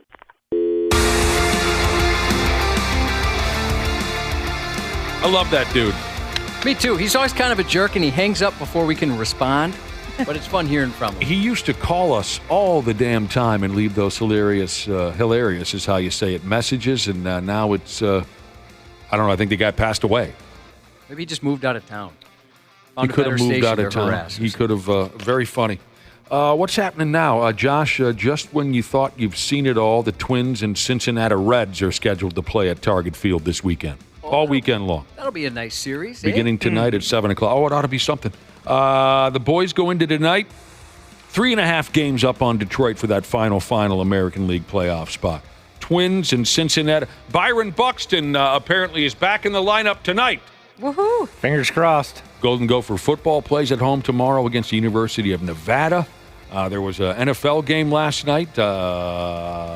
Buffalo beat the living hell out of Miami. Is that what happened? Yeah, That's what happened. Kind of a boring game. Was it boring? I thought so. And that poor Unless quarterback. you're a fan of concussions, then we got one of those. I feel awful for Tua. That too. stinks. Yep. Tua, the quarterback for Miami, he got his brain scrambled again. It happens a lot to that kid. Randy Shaver, Brad Ryder, Andrew DePaola, and a listener will all join us in about a half hour. You know the purposes, I believe you know the purposes that Shaver, Ryder, and DePaola serve. The listener is going to get on the air and make some predictions for Sunday's game as part of our cute little purple pick'em gimmick. For now, we'll take a little break and come back with Josh's news report. The 93X Half-Assed Morning Show. Did you know that Standard Heating opened its doors over 90 years ago? That's right. Tony Ferreira opened the doors in 1930, now ran by his granddaughter Claire Ferreira. Call Standard Heating and Air Conditioning today and experience the customer service and care that holds true today. Are you looking to improve your work-life balance with excellent benefits like 401k match and even tuition reimbursement? Standard Heating and Air is looking for an accounting administrator and customer service representatives to join their team. Learn more at standardheating.com/careers today. Hey, it's Rich Eisen here. Join me and my compadre, Chris Brockman, every Monday on the Overreaction Monday podcast. A 2023 last place team will win a playoff game this year. I'm taking the Cincinnati Bengals to be that team. If you gave me two, safe bet. If you said two last place teams, I might say that's an overreaction. Come react or overreact with us. This one makes it much easier. So thank you for making it easier. Well, tune in next week. Overreaction Monday, wherever you listen. Half-Assed Morning Show. 93X. I have 3 grandchildren, and I would like to smack him. Something is in the water, right? A New Jersey pervert has been pleasuring himself in front of women outside a South Brunswick apartment complex in a series of brazen, sometimes broad daylight perverted whacktivities. Over the last several months, the creeps made a habit of stripping off his clothes in front of random women, even masturbating in front of as many as 6 at the complex. The sex pest has previously taken his naked prowls between 11 p.m. and 2:30 a.m. And according to local police, he sticks to the side of the apartment building, abutting a wooded area so he can make a quick escape. Cops say the man's gotten bolder as he continues to go unpunished for his lecherous antics, most recently striking Tuesday about 4:30 p.m., a worrying departure from his usual pattern of nighttime perversion. We really need the public to help identify him, said Deputy Chief Jim Ryan of the South Brunswick Police Department. His actions are becoming more escalated, he said. Police say the fapping fellow's couture is consistent. He was seen wearing flip-flops and a ski mask in each incident. That's hot stuff. The old neighborhood jack-off character. Have you ever had one in your neighborhood? Nope. No. You know, when I was on the force, asset protection for Target, towing that thin khaki and red line, we had a guy that would come in there and masturbate quite often. But never in your hood. No, nothing like that. We did. Did the guy prefer like an aisle? And it was of my... I'm sorry, what was the question? To Josh. Josh. Yeah, did he prefer an aisle? Yeah, he went to a particular aisle. It was the ladies' underwear aisle. Oh. Yeah, he would keep his left hand on some undies, right hand, I think you can guess. Guess if I had to pick an aisle. We had a neighborhood jag-off guy. And in the end, we found out it was one of my best friends. No. How big was the story? I mean, like police involved? Yes. Oh, yes. Oh, yes. no. Yeah, he made the papers. He made the papers over and over again. Man spotted doing this, man spotted pulling his D out for this and that and this and that. Did your other friends and you, did you have conversations like, is it him? Yeah. Oh, yeah. you did? Okay. Yeah, absolutely. We just from reading the story, or were there pictures that... There were no pictures. Okay. No one caught him on camera. There weren't cameras like there are now. No, this was, early 90s. As many, I mean. But, we absolutely, Josh, we had those conversations where we'd say, oh, Christ, that's Donnie. It would suck to be the guy that your friends think you're probably responsible for. Especially if you just would never do something like that. I'd hate to have that reputation. Falsely accused of being the neighbor whack-off guy. What started as an ordinary day of gardening in a quiet Canadian neighborhood quickly turned into a spa day gone wrong. A 40-year-old woman forced her way into a couple's home, took a bath, a shower, flaunted her nude body to their neighbors, and then refused to leave. One of the homeowners said he was gardening when the woman barged through their driveway gate and started ranting to his wife about the U.S. military. Get out of my house. The U.S. Army and Navy are coming to take you away, she said, when police asked what she said. Get out of my house, she said. Yes, her house. She was in somebody else's house. Sensing she wasn't stable, the man and his wife quickly locked themselves inside. But they soon realized the upstairs bedroom was unlocked, and the woman found her way in somehow, barricaded herself inside, and got naked. As police arrived, the woman stood in front of a bedroom window completely nude, yelling at people on the street. A police negotiator managed to distract her long enough for officers to get inside and arrest her without any resistance. Despite leaving a trail of mud, dirt, and a pile of towels in her wake, she did manage to put her used Q-tips in the trash, which they appreciated, and in a final flourish of creativity, even rearranged some of the couple's decor. To make it more to her liking, she made herself at home. Let me tell you something, Josh. When it comes to lunatics entering your home and refusing to leave, that's an easy way. That sounds like one of the easy examples. Yeah. I mean, it's going to cost them about $1,500 to fix a couple doors, but even the guy said it could have been a lot worse. Yeah. A 34-year-old Missouri couple suing the city of Florissant and a police officer, claiming the cop stole nude photos from them during a traffic stop earlier this year. The couple, identified as Jane Doe and John Doe for privacy reasons, say the officer, known as Joe Smith in the suit, took Jane's phone during a February traffic stop for a broken taillight. He asked for her insurance, took the phone to his car, and spent a nice leisurely 10 minutes with it before handing it back. He drove off without issuing a ticket, but as it turns out, that wasn't the part they needed to worry about. Months later, Jane got an unexpected visit from the FBI, showing her a nude photo of herself they found in the officer's possession. Jane said she only ever shared that photo with her husband, but the officer allegedly accessed private messages on her phone, found intimate pictures, and shared them with others. The FBI got wind of it after the officer's actions were discovered. The Florissant Police Department has responded to this lawsuit, saying, quote, the officer in question is no longer employed by the city of Florissant, and there's no indication that any other member of the Florissant Police Department was involved in this alleged misconduct. Police are looking for other victims. Well, that's pretty sleazy. It is. An online threat to shoot up several St. Paul schools led to 2 charter schools close as a precaution. The threat popped up on Instagram stories Wednesday night, listing St. Paul schools under the title, Schools I'll Shoot Up. The account that posted it has since disappeared, but word quickly spread on Facebook, leaving many parents concerned. 2 schools mentioned, 12-year-old Hope Academy and Community School of Excellence, decided to close yesterday just to be safe. Police released an update on Facebook about 1 p.m. saying a juvenile had been taken into custody after admitting to posting the threats about the St. Paul schools, and the post said the juvenile didn't truly have the means or desire to carry out the threat. According to St. Paul Public Schools, the threats are circulating mainly on TikTok and Snapchat, and many of those messages are copies from outside the area. St. Paul Police told me they also don't think the threats are credible. The incident comes a week, of course, after the awful tragedy at a Georgia high school where a mass shooting left 4 people dead and injured 9 others. What a stupid idiot. Yeah. Kid's in some trouble. Good.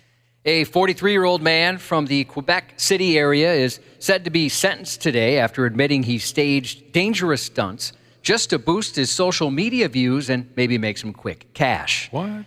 He was arrested earlier this year after police looked into videos on Facebook and TikTok, which showed him blowing up objects with increasingly larger explosions, all in the name of blowing up on social media and going viral.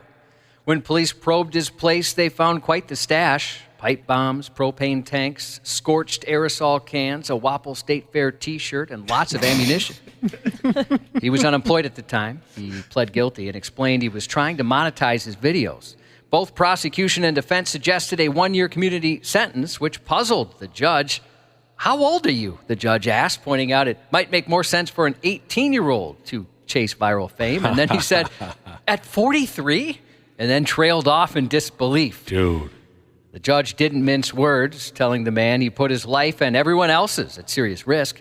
After hearing both sides, the judge decided to take a little more time to think it over before making his final decision, which he's expected to do today. I love that the judge took a dig at the dude like that. He's just like, wait a minute, you're an adult. 43 years old and still acting like that? A 27-year-old Panera bread worker didn't hesitate to bash a crazed customer in the head with a bread pan after the man started assaulting employees and customers in a wild outburst caught on video. You can see this on 93x.com. You know, that was the only real disappointing thing about those two Metallica shows that came to town is neither show did they play Bread Pan. No, it's Bread Fan is the song. That's one of my favorites, Yeah. Bread Pan. Bread Fan. Off that Garage Days. Remember that one? It's a great song. It's one of my favorite tunes from them. Isaac Ross went on a rampage inside a Panera Bread near Denver, tossing items off the counter and demanding the return of his phone. But they didn't have his phone, and no one had any idea what he was talking about.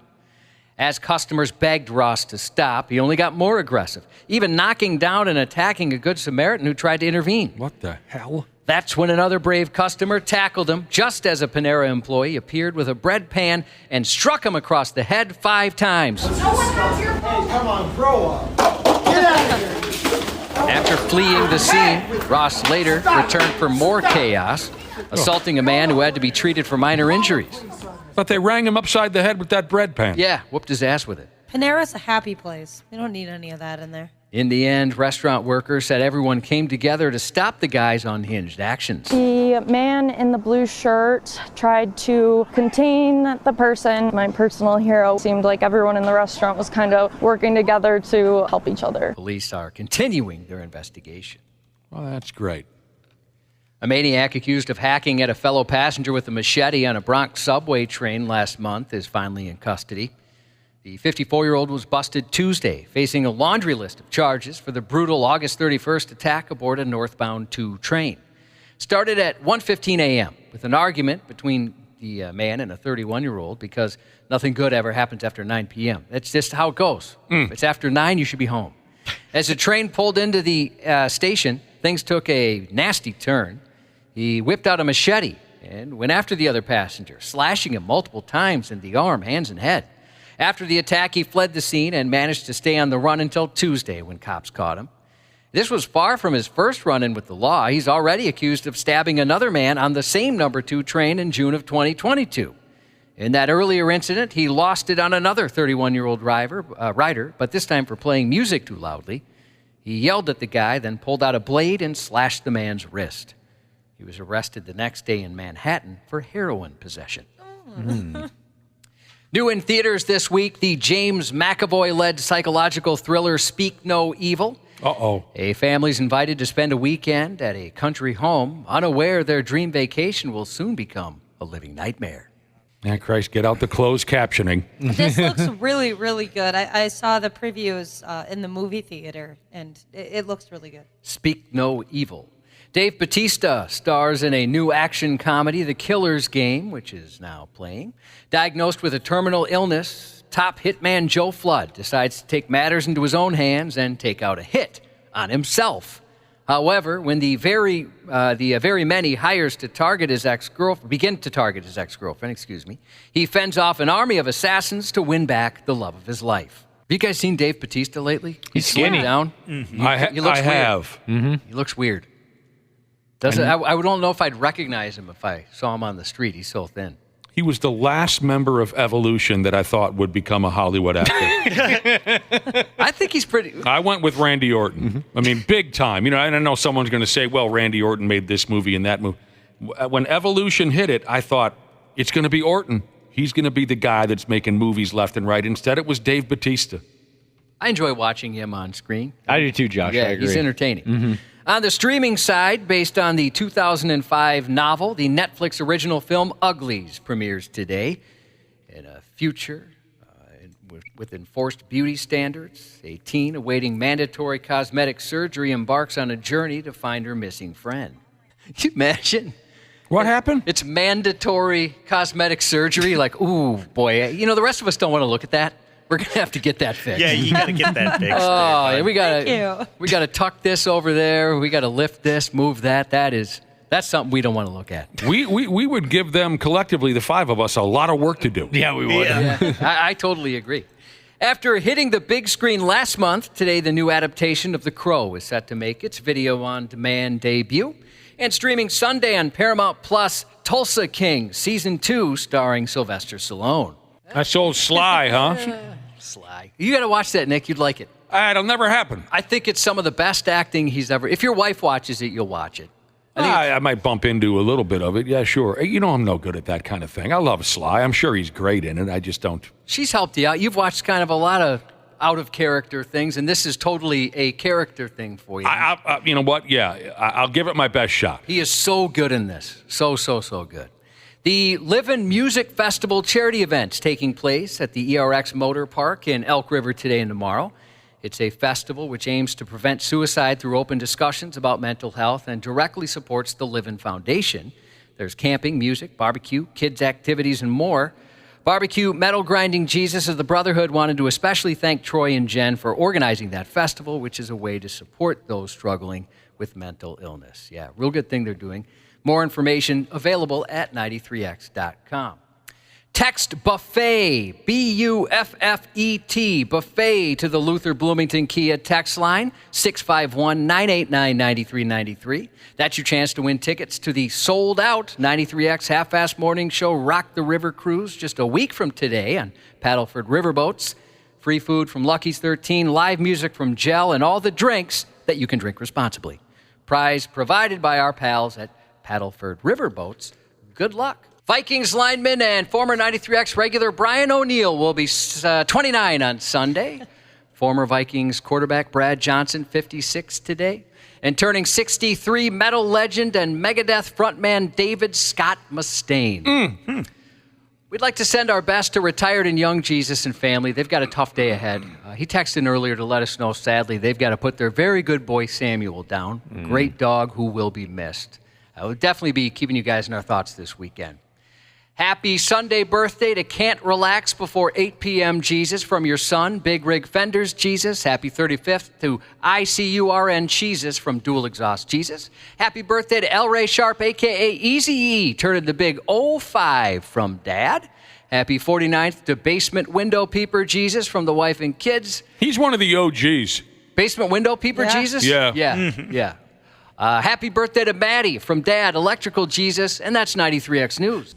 The Minnesota Vikings interview. Now he's going to unload with that right arm. So Johnson has to get his load ready to go load to load.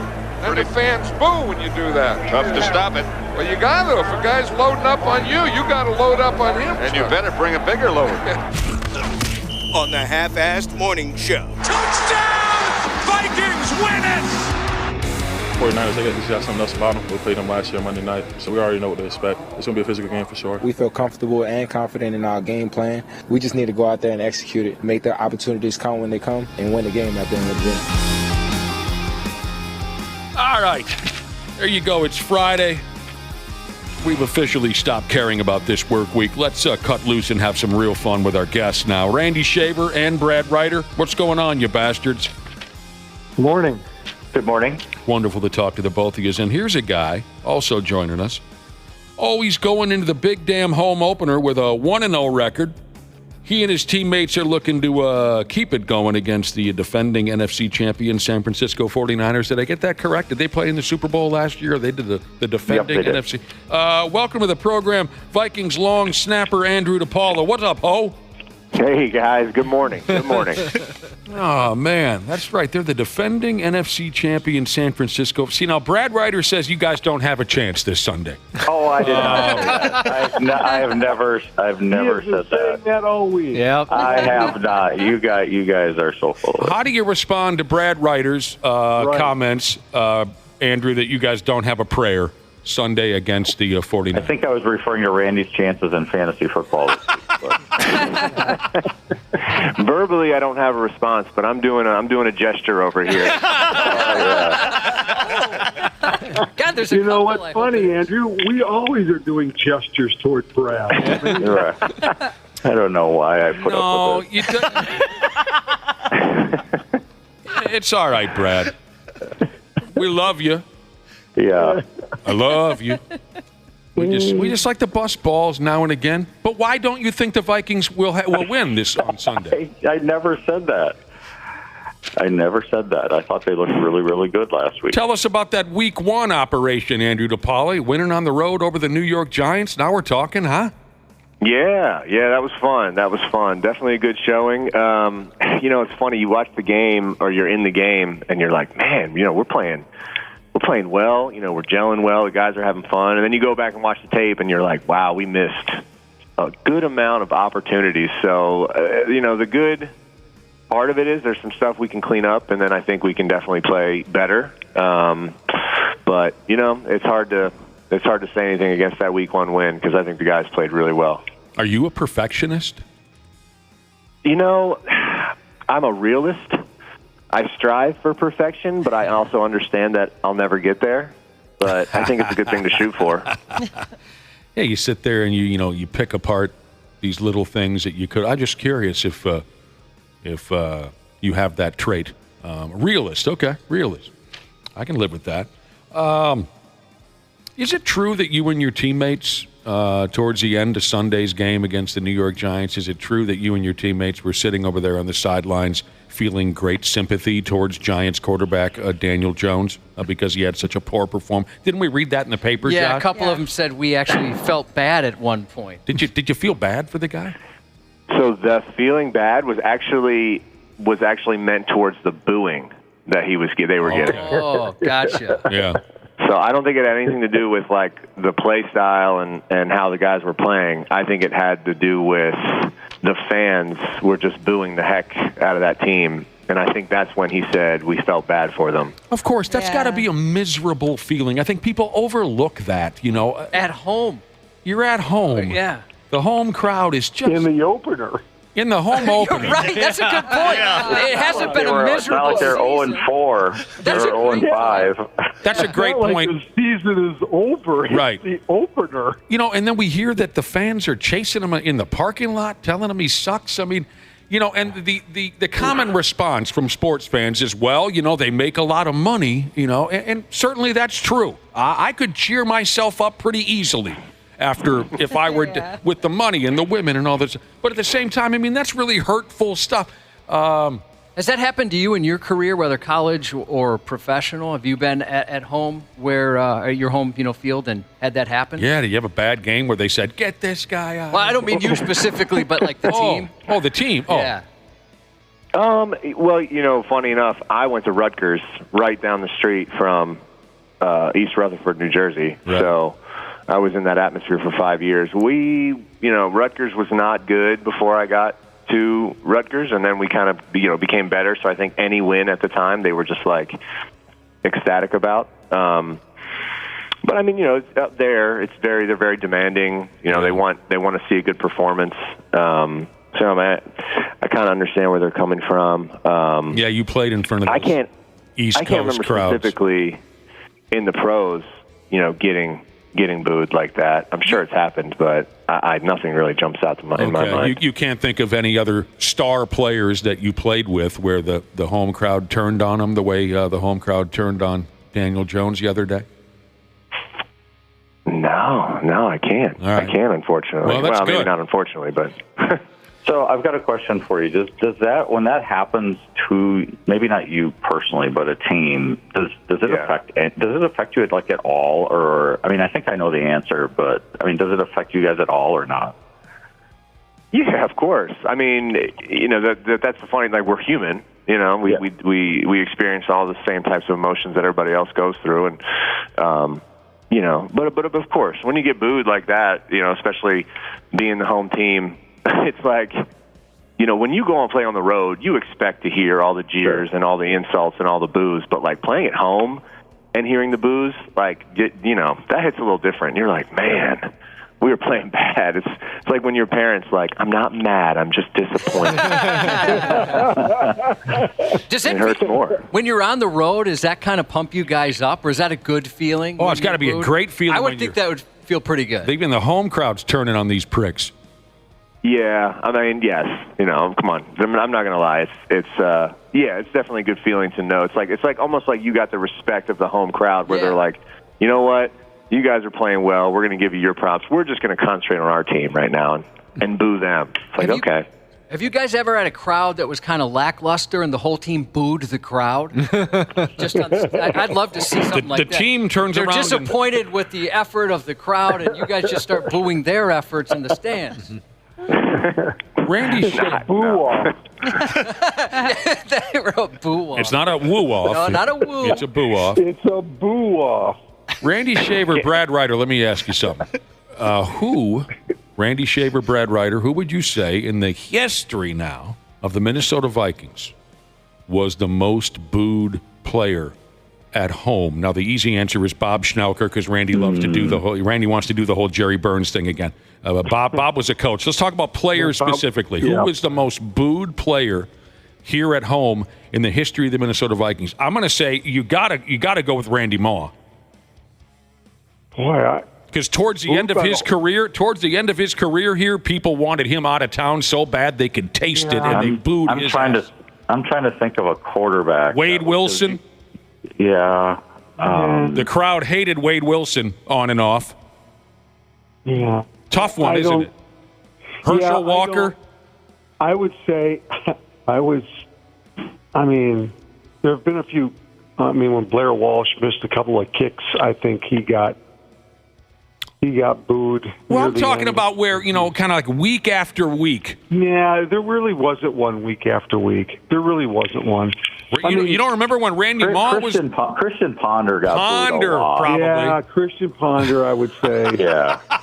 That's what people near the end of his run, people were like, okay, enough. But we're more, we are that Minnesota nice, 7-8 times out of 10. So it's not the same as what Andrew was talking about a minute ago with that East Coast crowd. It's not the same. I agree with that. We're not as nasty around here, are we, I just Andrew? don't think there's been a home team villain where the fans were on them all the time. I can't think of one. Okay. I think I named a couple pretty decent ones. Yeah. All right. Certainly near the end of Moss's run, there was quite a bit of animosity. Yeah. Here we are. Les Steckel. We're only talking players. Yeah. I know, we're talking players. Coaches, Denny got booed. Every coach except Bud got booed. 1984 was a year for the Vikings home team to be booed a lot. Oh, yeah. They were brutal. No doubt. Here we are, Andrew DePaola, on Friday the 13th, don't you know? No, I didn't. Oh, you didn't look at the calendar? No, didn't know that. You know that there are people who say that the Minnesota Vikings are cursed. I've heard that. What do you make of all that? Have you heard about the 27 gimmick? Never. Okay. Oh, yeah, we were wondering if maybe that's something you guys talked about, or when you first joined the team, if somebody brought this up. This is something just dork fans talk about. This is just a dorky fan thing then. The word is the 27-yard line over there at your home ballpark is cursed. 27-yard line? Which one? See, now I'm going to get them all paranoid. Which one? Yeah, good question. Which one, Dana? You're the one who looked this up. I believe it was the east the east 27-yard line. All right. All right, we're going east and west. Like is that the what, with the windows, or is that the tunnel side? What are we talking here? Yeah, tunnel side. It's the tunnel. Okay. You're certain of that? The tunnel side? Yeah. Okay. That's the east side. Yes. And here are the examples of how and why the 27-yard line at what they call U.S. Bank Stadium is cursed. Dalvin Cook tore his ACL at the 27-yard line. Okay.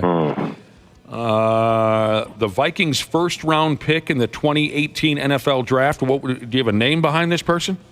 Let me look it up. The Vikings' first-round pick in the 20+18 NFL Draft tore his ACL, planting his foot at the 27-yard line. during his first game.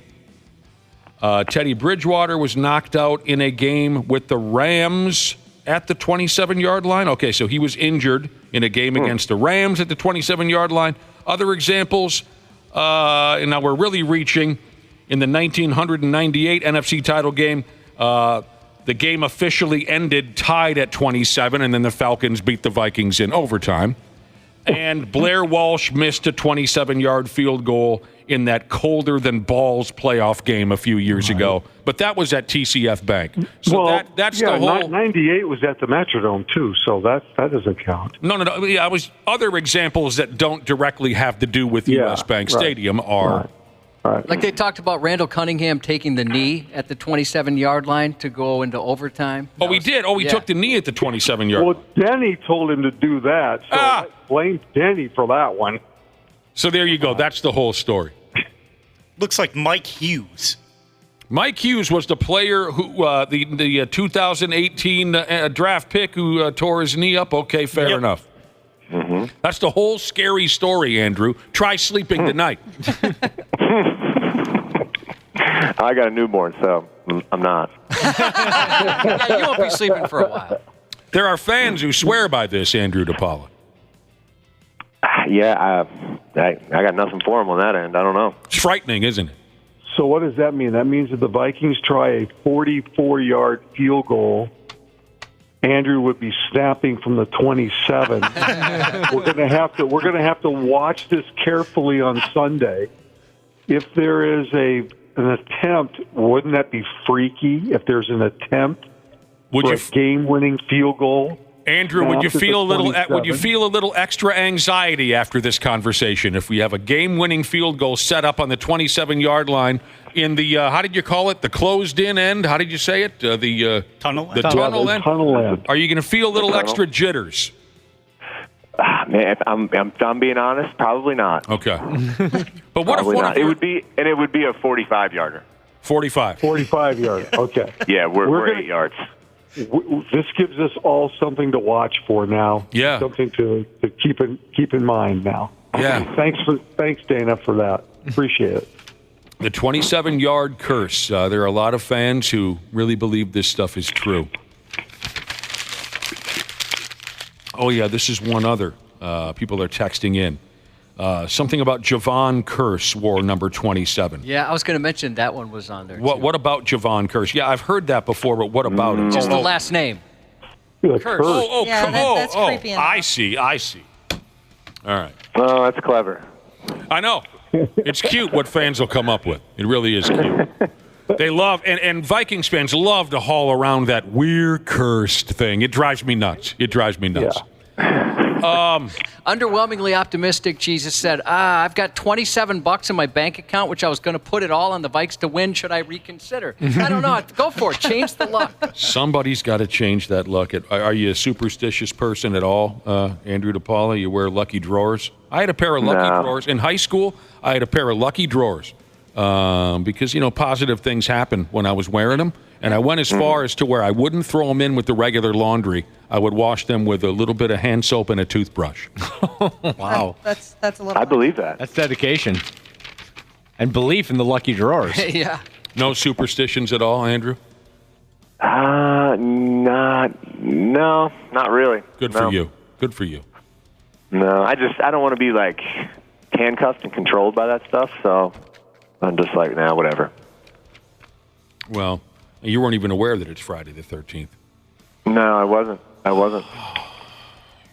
Seen all the movies? Yeah, look at that. It is. Yeah. Just fact check. Yeah, he fact checked us. I did. I just checked my phone. We were talking about this a little bit earlier because when you're in morning radio, you have to address things like this, or the program director will wonder what's wrong with you. But we were reading that a great majority of adults don't think at all about the bad luck theory behind today and all of that. The great majority of us don't give two pumps about it. Randy Shaver, Brad Ryder, you have anything to say on the topic? I'm always aware of Friday the 13th. Why is that? I don't know. I just am always aware when it is Friday the 13th. You feel I'm really not. I never really had a thing with the number 13. I was 13 in high school baseball. It didn't bother me. Oh. Well, that explains a lot. No. What are you that explains why everybody else was afraid of me. That's right. So, Randy, you can't explain why it's something that you are tuned into. I've just always, I don't know why, but I've always paid attention to whether it was Friday the 13th or not, I guess. It's not that I'm superstitious or anything, but... All right. I think you're blocking some memory from when you were a child or something like that. I probably am. Yeah. Yeah. You're probably suppressing am. something. So there you go. Sunday will be the big home opener over there at U.S. Bank Stadium with that cursed 27-yard line. Andrew DePaola and the boys going at it with the San Francisco 49ers. And they've got some injury problems over there. Their big stud horse running back, Christoph McGinty. What the hell's his name again? Christian McCaffrey. Christian McCaffrey. You know him, Andrew? I know him. I know who he is. Oh, yeah. Yeah. He's apparently not feeling all that well. Brock Purdy, right? The quarterback? Yeah, Iowa State. Yeah. He's had a hell of a lot of good fortune so far in his career. So, Andrew DePaola, even though you don't believe in superstitions and whatnot, we'll wish you good luck on Sunday. I appreciate it, guys. Thank you. Yeah, Thank man. you. Yeah, we'll talk to you next week. We always dig rapping. You know what's funny is I'm going to be thinking about you guys now. Every time we're going down that way, I'm going to be like, man, they brought it up. Here we go. Oh, no. Oh, no. If you have an arm come off or something. Line. Don't step on the line. Yeah. Did you just see DePaola jumping over the line? leap over like a baseball player. He's blowing on the football to move it just a little bit. If you guys see me covering a punt to down that way and you see me just do a little leap, you're going to know, hey. Thanks, pimp. Thanks, guys. See you later, Andrew. Sunday, the home opener. Worry about now. Let's go ahead and pick up the telephone line now. We've got a listener patiently waiting for their chance at the kind of money that could make them above the law. Our next listener ready to play Purple Pick'em is, well, by damn, it says right here his name is Brian. Hi, Brian. Hey, how's it going? Morning. We're doing all right. How you doing? Good. Good. Yourself? I already said we're good. Okay. Yeah, and how are you doing? I didn't mean to snap at you. Brian is from North St. Paul. Oh, come on. Ah, that's cool. That's where Smashley came from. You're from North St. Paul? I am, yeah. How's things over there? North too. Huh? I went to North High School as well. Yeah, go Polars. Yeah, were you, how old of a person are you? I'm 37. Oh, yeah, you're older than Ashley. Little bit. Yeah. Did you hear any stories about her from when? Oh, plenty. I mean, I don't know if we have enough time. North St. Paul. What is it that you do for a living, Brian? I'm a pipe fitter. A pipe fitter? Yes, sir. All right, cool. Dig the gig? I mean, it pays the bills, so it's all right. Yeah? Like when you first start, are they tough on you? You get your ass kicked once or twice? I pictured pipe fitters are the kind of guys that'll kick your ass. Oh, yeah. I've had things thrown at me, pipe wrenches, I mean, name it, and I've had it. They throw things at you. Oh, yeah. But then when you get a little older, you get to be the guy that throws tools at young people. Absolutely. It's an earned right. Yeah, rite of passage. Here's what we need from you, Brian. It's the Purple Pick'em gimmick, where we need you to predict some scores for Sunday's game. So why don't you, first things first, dump on us and all of our listening audience your prediction for the halftime score. All right. So for the halftime, I have Minnesota 14, San Francisco 13. She's going to be a tight one, Brian says. All right. How about the final? I was stuck between two numbers, but I'm going to change the luck. So I'm going to go Minnesota 27, San Francisco 24.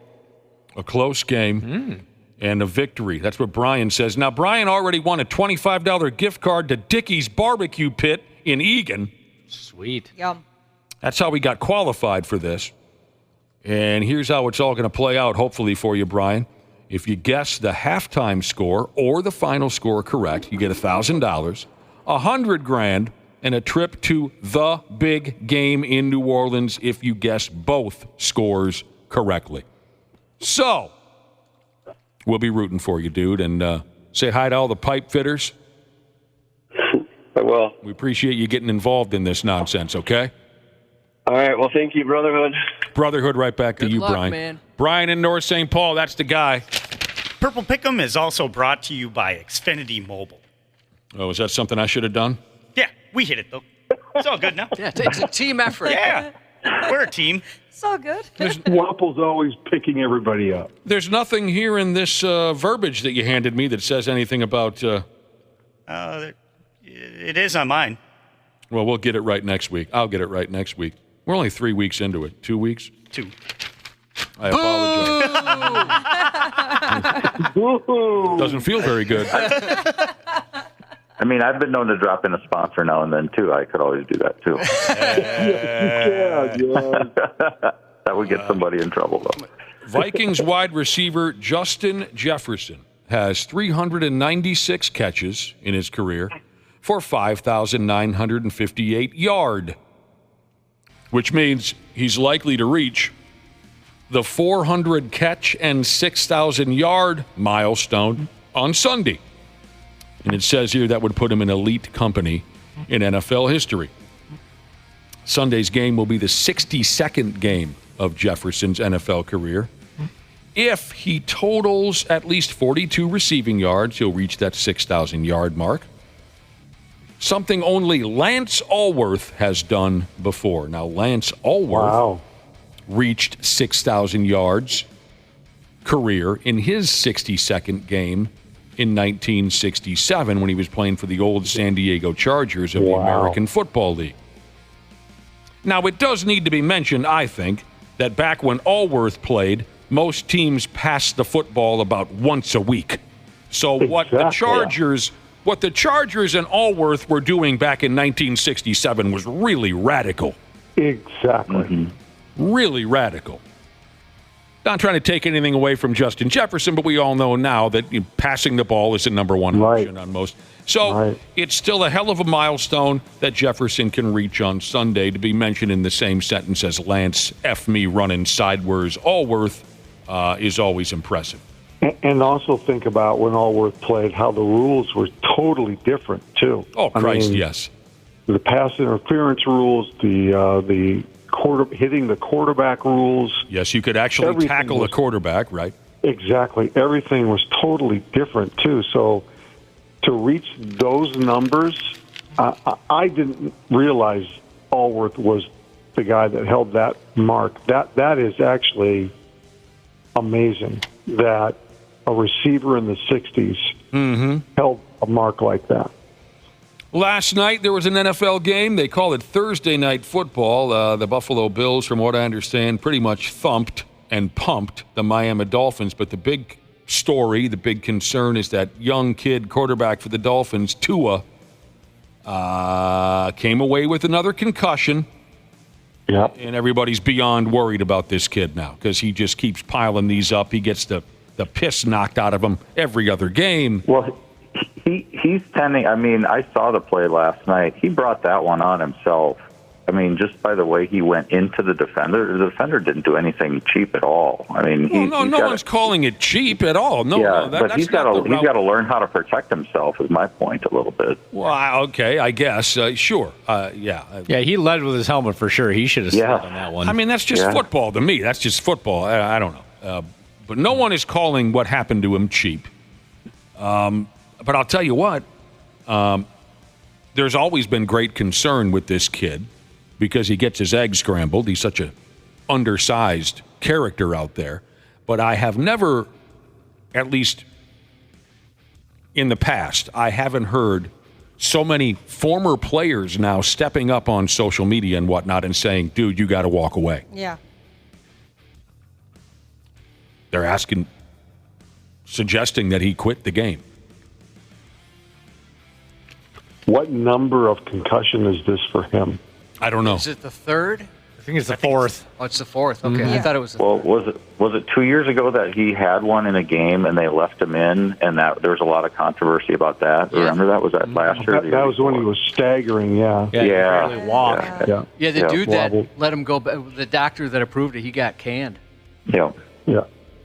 There are listeners texted in saying, they're agreeing with these former players who are saying he's got to let it go. I was thinking that last night, too. Like, how many times does he want to get his brain scrambled up? He needs to be done. So fourth diagnosed concussion in the past 5 years, including one with his final season at Alabama in 2019. The problem with that for him is he's still a young guy. He's making a hell of a living. It's easy for us to say he needs to walk away. Imagine having to make that decision yourself. Right. As when you're 26 years old or whatever. As logical as it sounds, that your health is more important than everything else, you have to factor in and weigh in all the other things that walking away from the game means. Right. What are you going to do? Right. What's your life look like? Well, so you're right. He's a young kid. This is all he's ever dreamed of, right? That's right. This is all he's ever dreamed of, to be a star starting quarterback in the friggin' NFL. That would be brutal and so difficult to just say. For most of us, it would be brutal and very difficult to say, bye, I'm done. But he's got a lot of money. And by damn, don't you think, doesn't he strike you as the type of kid who would make a great coach, a great teacher? All those things, that's what he wants to do. All those things sound great. It's just that right now, this is his prime time in his life to make the kind of living that you make in this league, and it's going to be a very hard thing to There's no doubt. consider walking away. But he's got lots and lots of options. And the organization, I have no idea who the backup quarterback is for Miami. It's Don Strock. It's not Don Strock. It's still Don Strock after all these years. 80 years old, not Don Strock. He was 80 when he played, anyway. Exactly. Look it up. It's still Don. Anyway, go ahead. But I guess what I'm saying is for the organization to, that's a big deal for them too. Yeah. He's their team. He's their franchise quarterback. Oh, yeah. All of this is, there's huge implications, connotations, whatever the proper word is. But, I'm telling you, if I were him, so long. I got a big pile of money I'm sitting on. I'll go coach some kids at the college level or even the pro level. Trevor Lawrence, speaking of quarterbacks, what the hell club is that he plays for again? The Jacksonville Jaguars. Jesus criminy. He signed a $275 million extension? Man. Okay.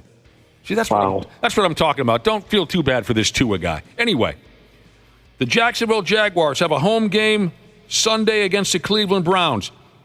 To celebrate Trevor Lawrence's big contract extension for one game only, they are changing the name of their stadium from Everbank Stadium to Trevor Bank Stadium. Oh, fun.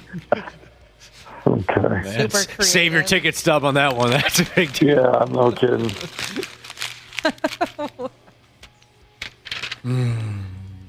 Golden Gopher football plays at home tomorrow against the University of Nevada, the Wolfpack. Get some. You better be ready to get some, Nevada. 2:30 tomorrow afternoon. That'll be fun. Excited about it, everybody? Yeah. Should be a beautiful day. Get some. Yeah, sounds like a good day.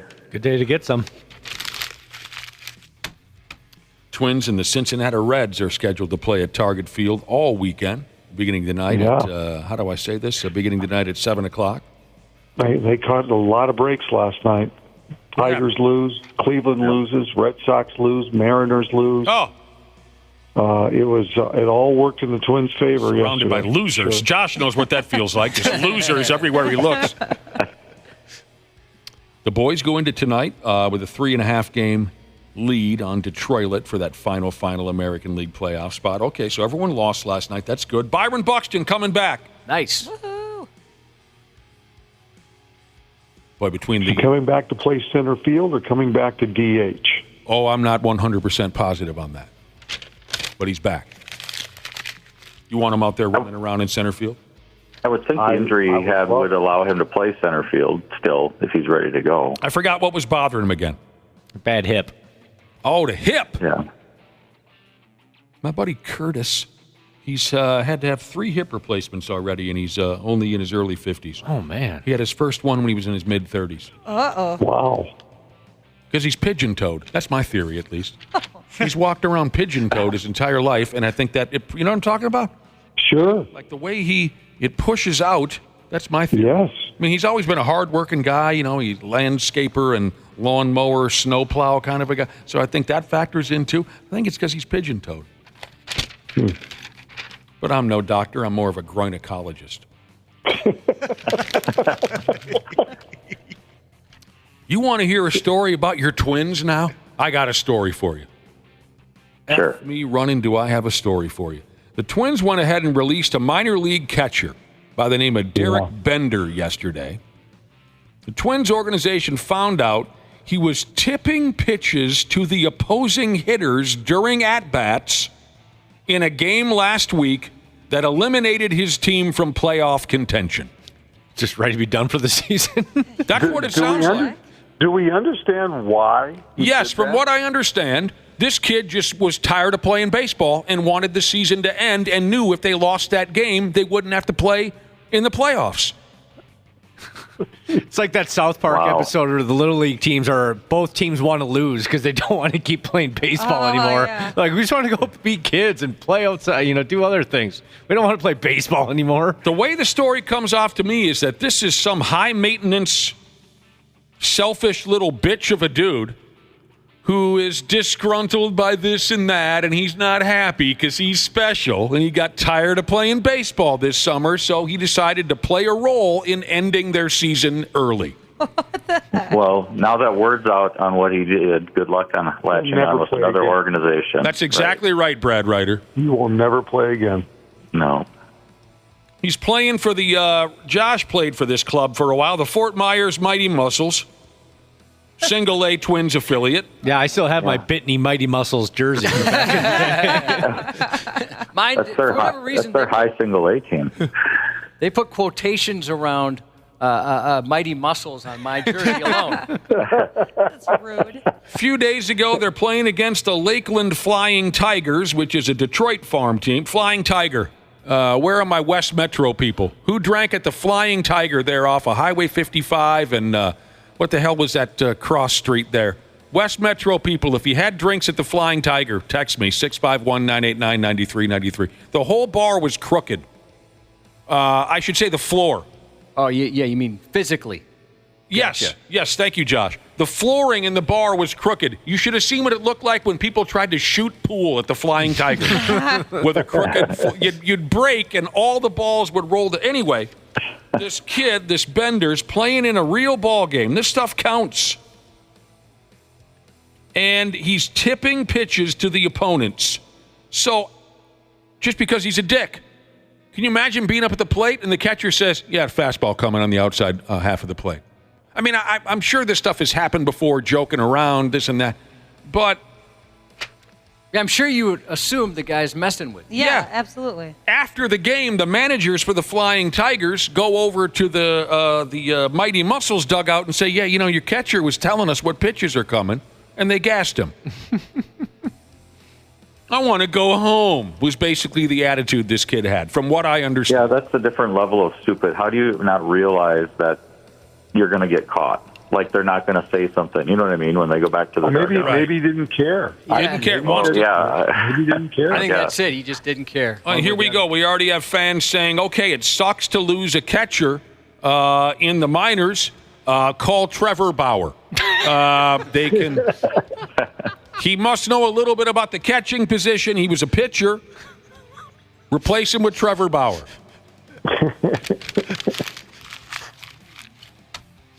Now, here's the other side of the coin now. This is the attitude you want your players to have. We neglected to mention this a couple days ago. Tuesday night's game, what day is it today? Friday? So a few nights ago, when the Twins were playing the Angels, the Tuesday night game, a new Twins rookie by the name of Deshaun Kersey Jr., he's an outfielder, he got his first big league hit. He beat it down the line. How do they say it? You played minor league baseball, Josh. What's the terminology? He hit a chopper to the right side of the infield. He hustled it down the line for an infield single. That's how he got his first big league hit, right? He's 27 years old already. He's been in the minors for quite a stretch of time. But after the game, someone put a mic in his face and said, "What about that first big league hit, huh?" And Deshaun Kersey Jr. says, "Only 2,999 to go." Cheered for him. That's friggin' brilliant. That's good. Yeah. That's brilliant. But you also have to give the guy a lot of credit. You know, he's 27. He's stuck it out this long. He finally makes it to the major leagues, and he gets his chance. I mean, that's sticking to something, because you're right. That's late in your career to get the opportunity to play in the major leagues. And you know he had a bunch of people in his life that were like, all right, man, you're 25, you're 26, are you really still doing this? Yeah. There's a Minnesota kid who did the exact same thing, Isaac Collins, who played football and baseball at Maple Grove High School, made his major league debut on Sunday for the Milwaukee Brewers. He was called up from AAA. He's 27. In his first major league pitch, he got a base hit to center, and on the second pitch, he stole second base. And he's still with the club. I just actually talked to Isaac yesterday. He's still with the club, hoping to hang in there, but he also talked about the perseverance of being 27 and wondering if you're ever going to get your shot to get a chance to play in the majors. And now that he's here, now that he's there, how do I hold on to this? You know, how do I make this something where I'm not going to get sent down again? Because in all likelihood, that might be my only shot. And so I'm sure Kersey kind of feels the same way. Well, and generally speaking, if you're that age and you're just getting called up, you also have one other admirable trait. I mean, you must be a good teammate. You must be a good person, because most of the time these organizations, again, you know, by the time you're 23, 24, 25, if you haven't developed, there's some hotshot 20, 21-year-old coming up that's going to take your roster spot, because they have a draft every year and they replace guys. But if you're 27, 28 and you're still hanging on, the organization must think a lot about you as a person. So that's, you know, I don't know either one of these guys, but they must be quality people, That's probably exactly right, Brad Ryder. By the way, Eastbound at Sundown Jesus has texted in to say Ichiro was 27, his first year in the bigs. Let's not compare anyone to Ichiro. Yeah, that's a little bit different. He was like the greatest hitter ever in Japan before he came over here. Right. Wasn't like he just kind of wandered off of a train and picked up a baseball bat like Roy Hobbs or something. Right. What is your favorite American expression? Oh, no. August in Kansas City, it's hotter than two rats in a f***ing wolf sock.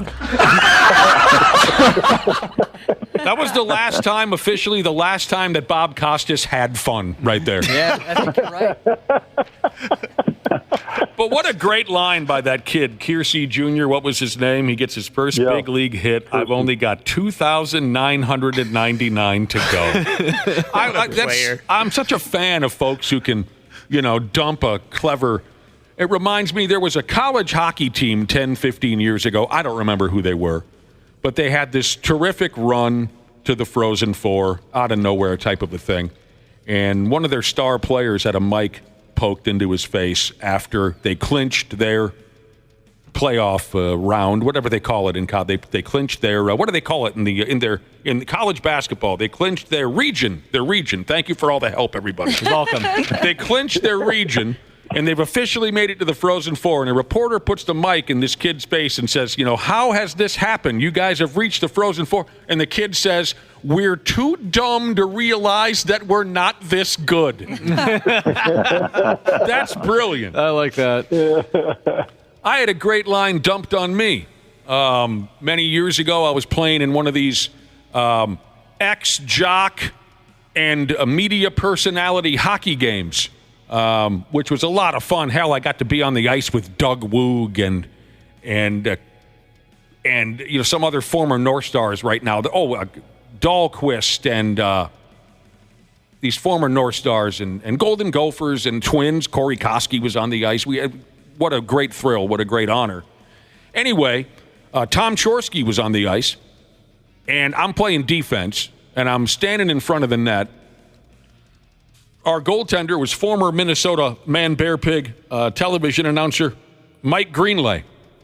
Oh, yeah. You guys remember Mike Greenlay? Of course. Super nice guy. Man, he's a wonderfully funny, great guy. Got to know him a little bit when he was here. I wonder what he's up to now. If anyone knows Mike, tell him I said hello. So I'm playing defense. I'm standing out front of the net. Greenlay's back between the pipes. Tom Chorsky comes in towards me. And, this guy, for Christ's sake, Tom Chorsky, unbelievable player. Right. He fires a puck towards the net. It was a pass. It was an attempted pass. I got my stick in the way because of my unbelievable reflexes, and I'm not too shabby myself, 1,000 beer league points, they retired my jersey. But I had never in my life seen a puck moving that fast, right? Off the stick of Tom Chorsky towards the net. I got my stick in the way, but I ended up chipping it into my own net accidentally because I just was not prepared for that velocity, right? Mike Greenlay's looking at me like, what the hell's the matter with you, right? You just chipped one in on me. After the game, to make us feel better in the locker room, Fox Sports North or whoever they were at the time sent a real cameraman with a microphone and everything to get interviews after the game as if it mattered, right? So someone walks up to Mike Greenlay and says, your defenseman there, Mr. Bourne, what happened there in front of the net where he scored one on you? And Greenlay had a great line. He said, Nick's a good player, but he's colorblind.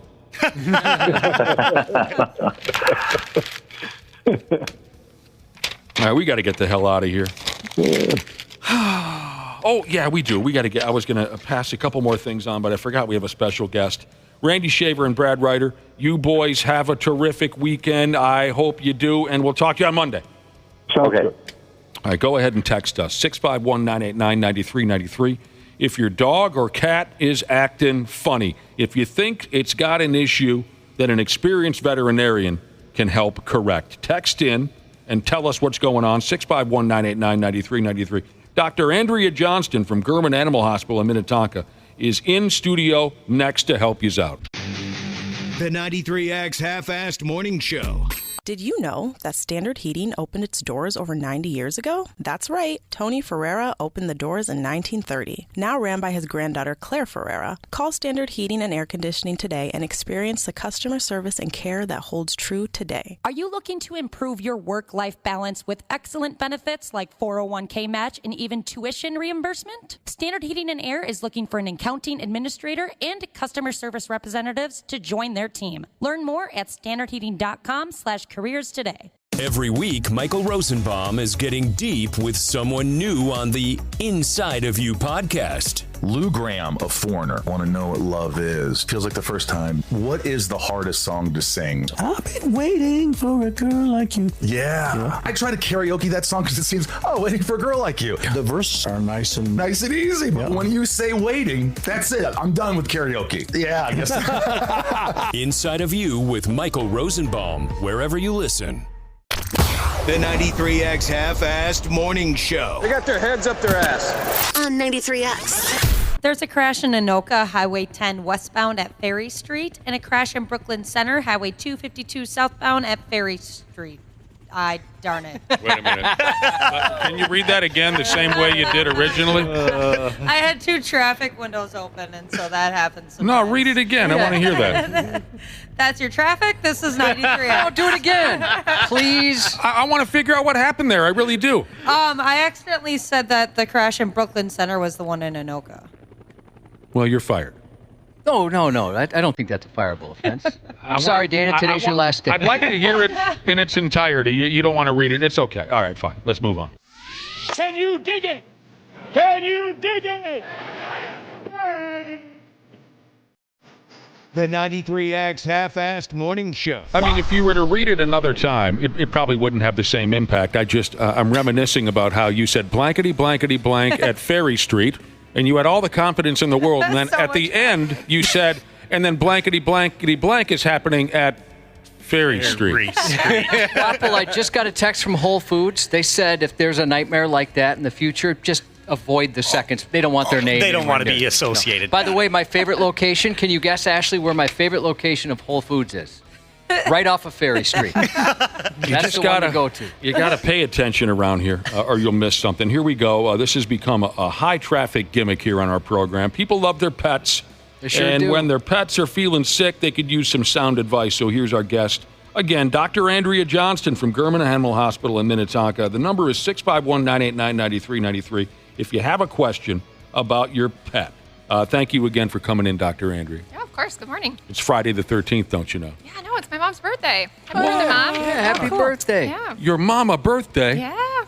Well, then you don't have any funny feelings about Friday the 13th. No, definitely not. Not at all. Well, No. tell your mother we said happy birthday. Thank you. Probably listening.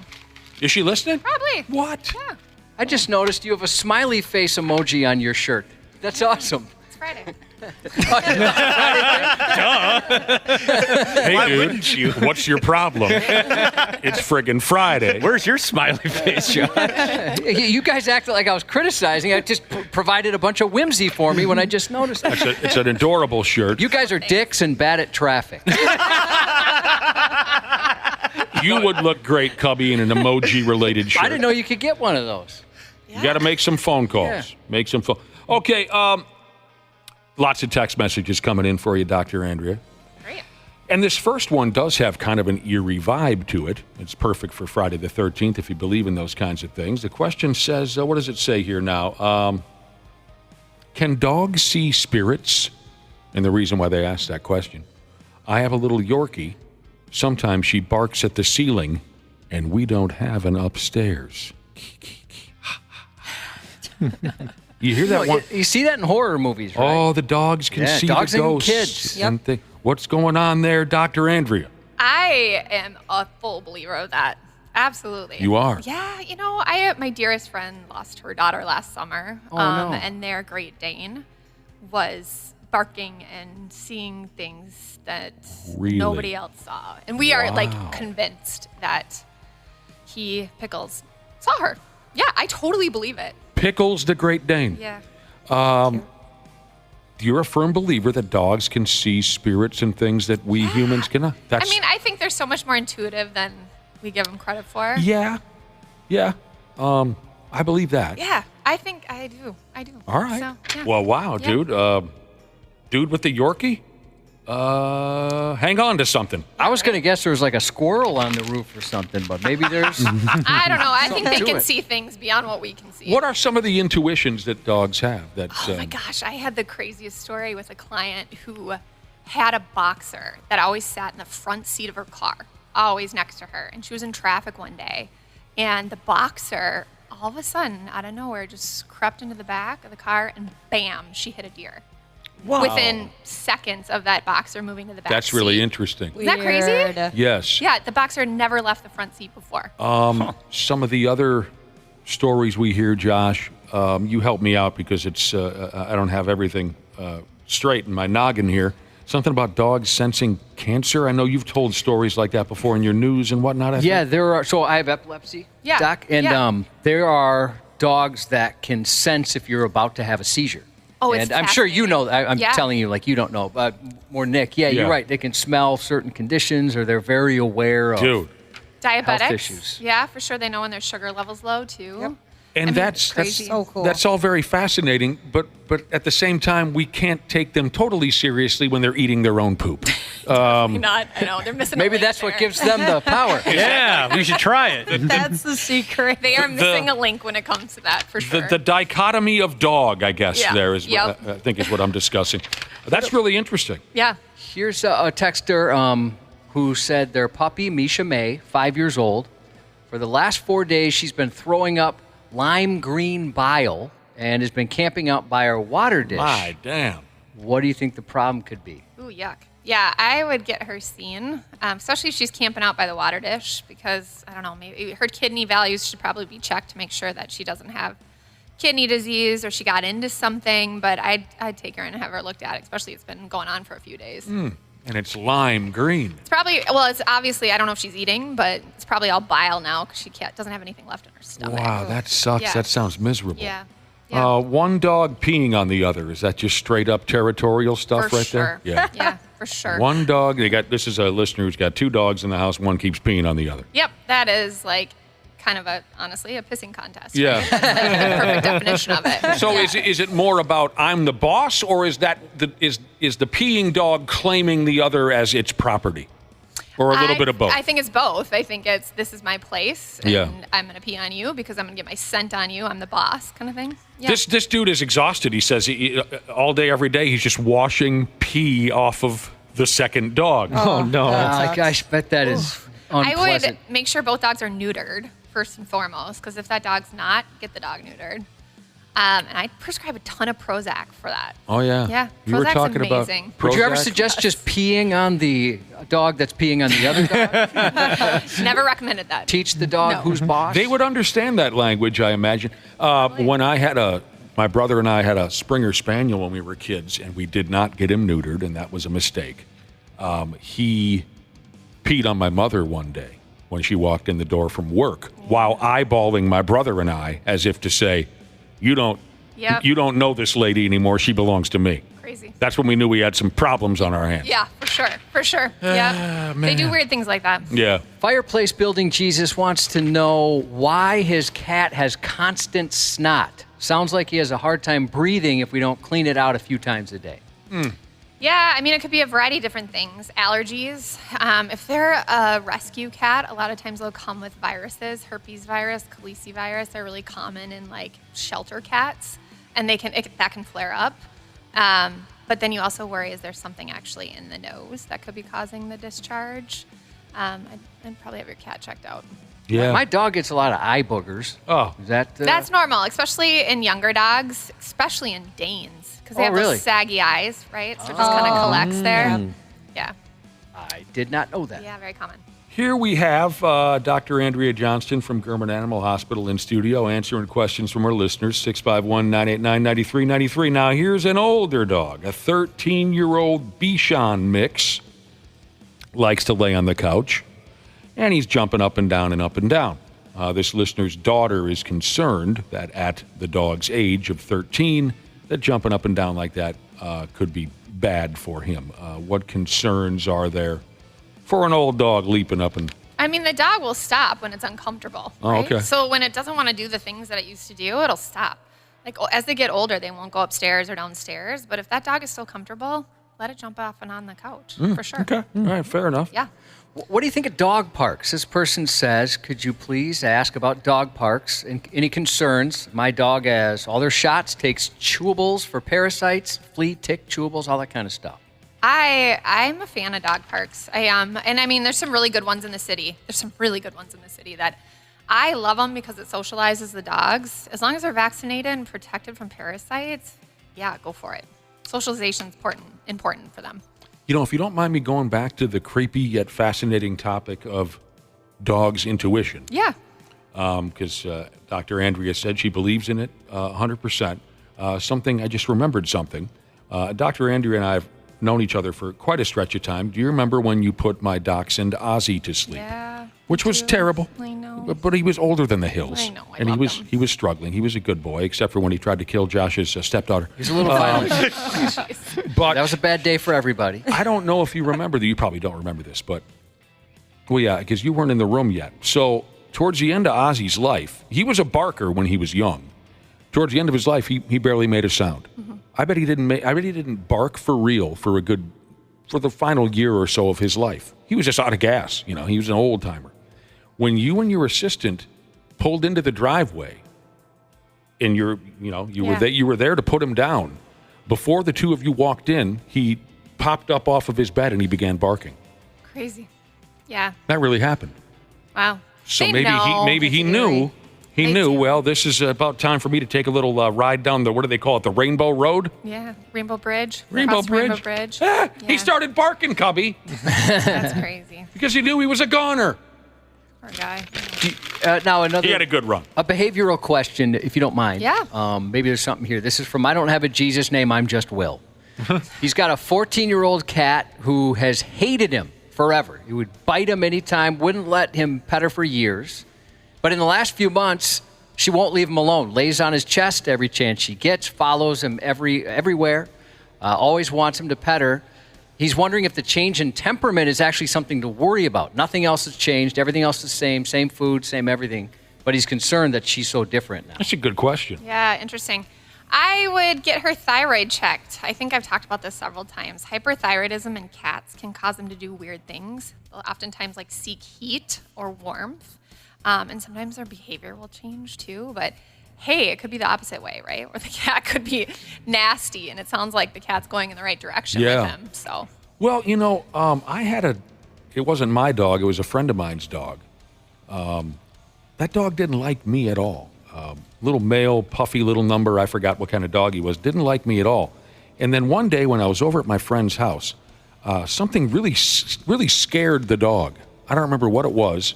Maybe it was like a thunderstorm or something. And suddenly, I wasn't that bad of a choice after all. You know what I mean? Redirected Something scary happened. Maybe the cat got scared by something and suddenly realized, okay, I could seek a little comfort in this person that I normally despise. I don't know. Yeah. Oh, a cat that vomits drool when you pet him. No. Ew.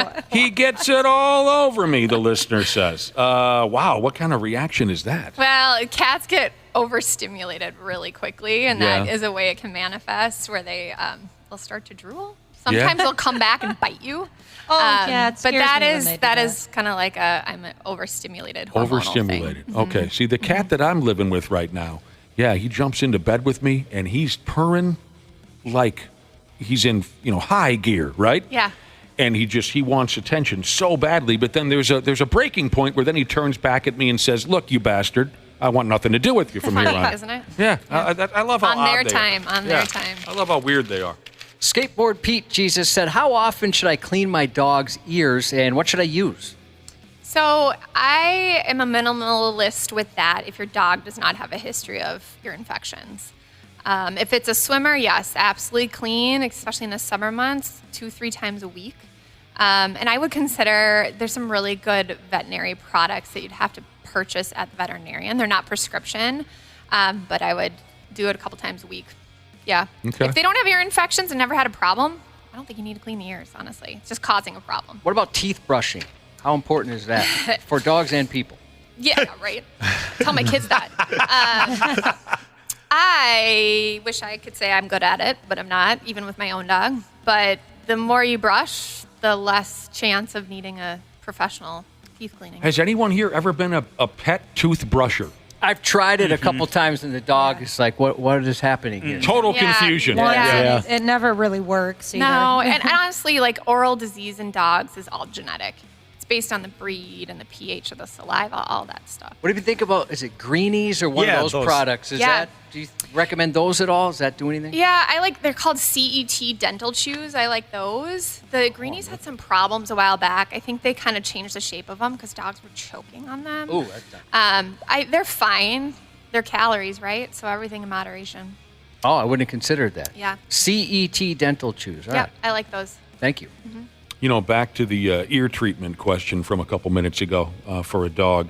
I'm not going to name any names, but quite a few years ago, I had a dog who had, it was Ozzy again, the dachshund. He had infected ears, and the vet gave me some bottle of this or that to put drops into his ears. And then 4 days later, he calls me and says, "Hey, that stuff I gave you is the wrong stuff. It'll make him deaf."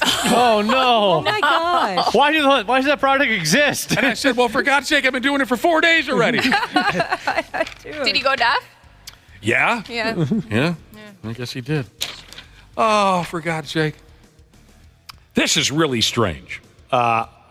There's some misprinting here in this text, but I believe I understand where this listener is going. My dog likes to lick tailpipes. Like off of cars? Yes. When they've been running for a while. So I guess he likes them warm. What would be the cause of this? Dog licking a tailpipe. must not like the flavor of exhaust. Yeah. I wouldn't recommend that. I wouldn't encourage it. There's something on there. I don't know if it's rusty. Okay, sure, it could be. Yeah, I wouldn't recommend that. That is really weird. Yeah, that's odd. Yeah. I don't think it's like a deficiency of anything. It's probably behavioral more than anything. I don't know about you guys, but I'm making fun of your dog if I pull into your driveway and minutes later the dog is licking the tailpipe of my motorcycle. I would see some humor there. Yes. Dental Babe Jesus said they recently discovered their 12-year-old lab likely has osteosarcoma on her leg. Yeah. She said, being that we don't want to amputate, is there anything else we can do to help her? She's not in any pain, just arthritic and otherwise very healthy. Well, so osteosarcoma is cancer in the bone, and that can be pretty painful. If your dog's not painful yet, they will be. So I would certainly start pain medication. Fortunately, that's one of those nasty cancers that can progress pretty quickly, even with amputation. So, what would you suggest? Maybe they should reconsider amputation? Yeah, still, I would probably take chest x-rays beforehand, make sure that the cancer hasn't spread. Consider an abdominal ultrasound, too, to screen for cancer, because if you amputate the leg and the cancer's elsewhere, it's not worth amputating the leg. Yeah, because it's progressed.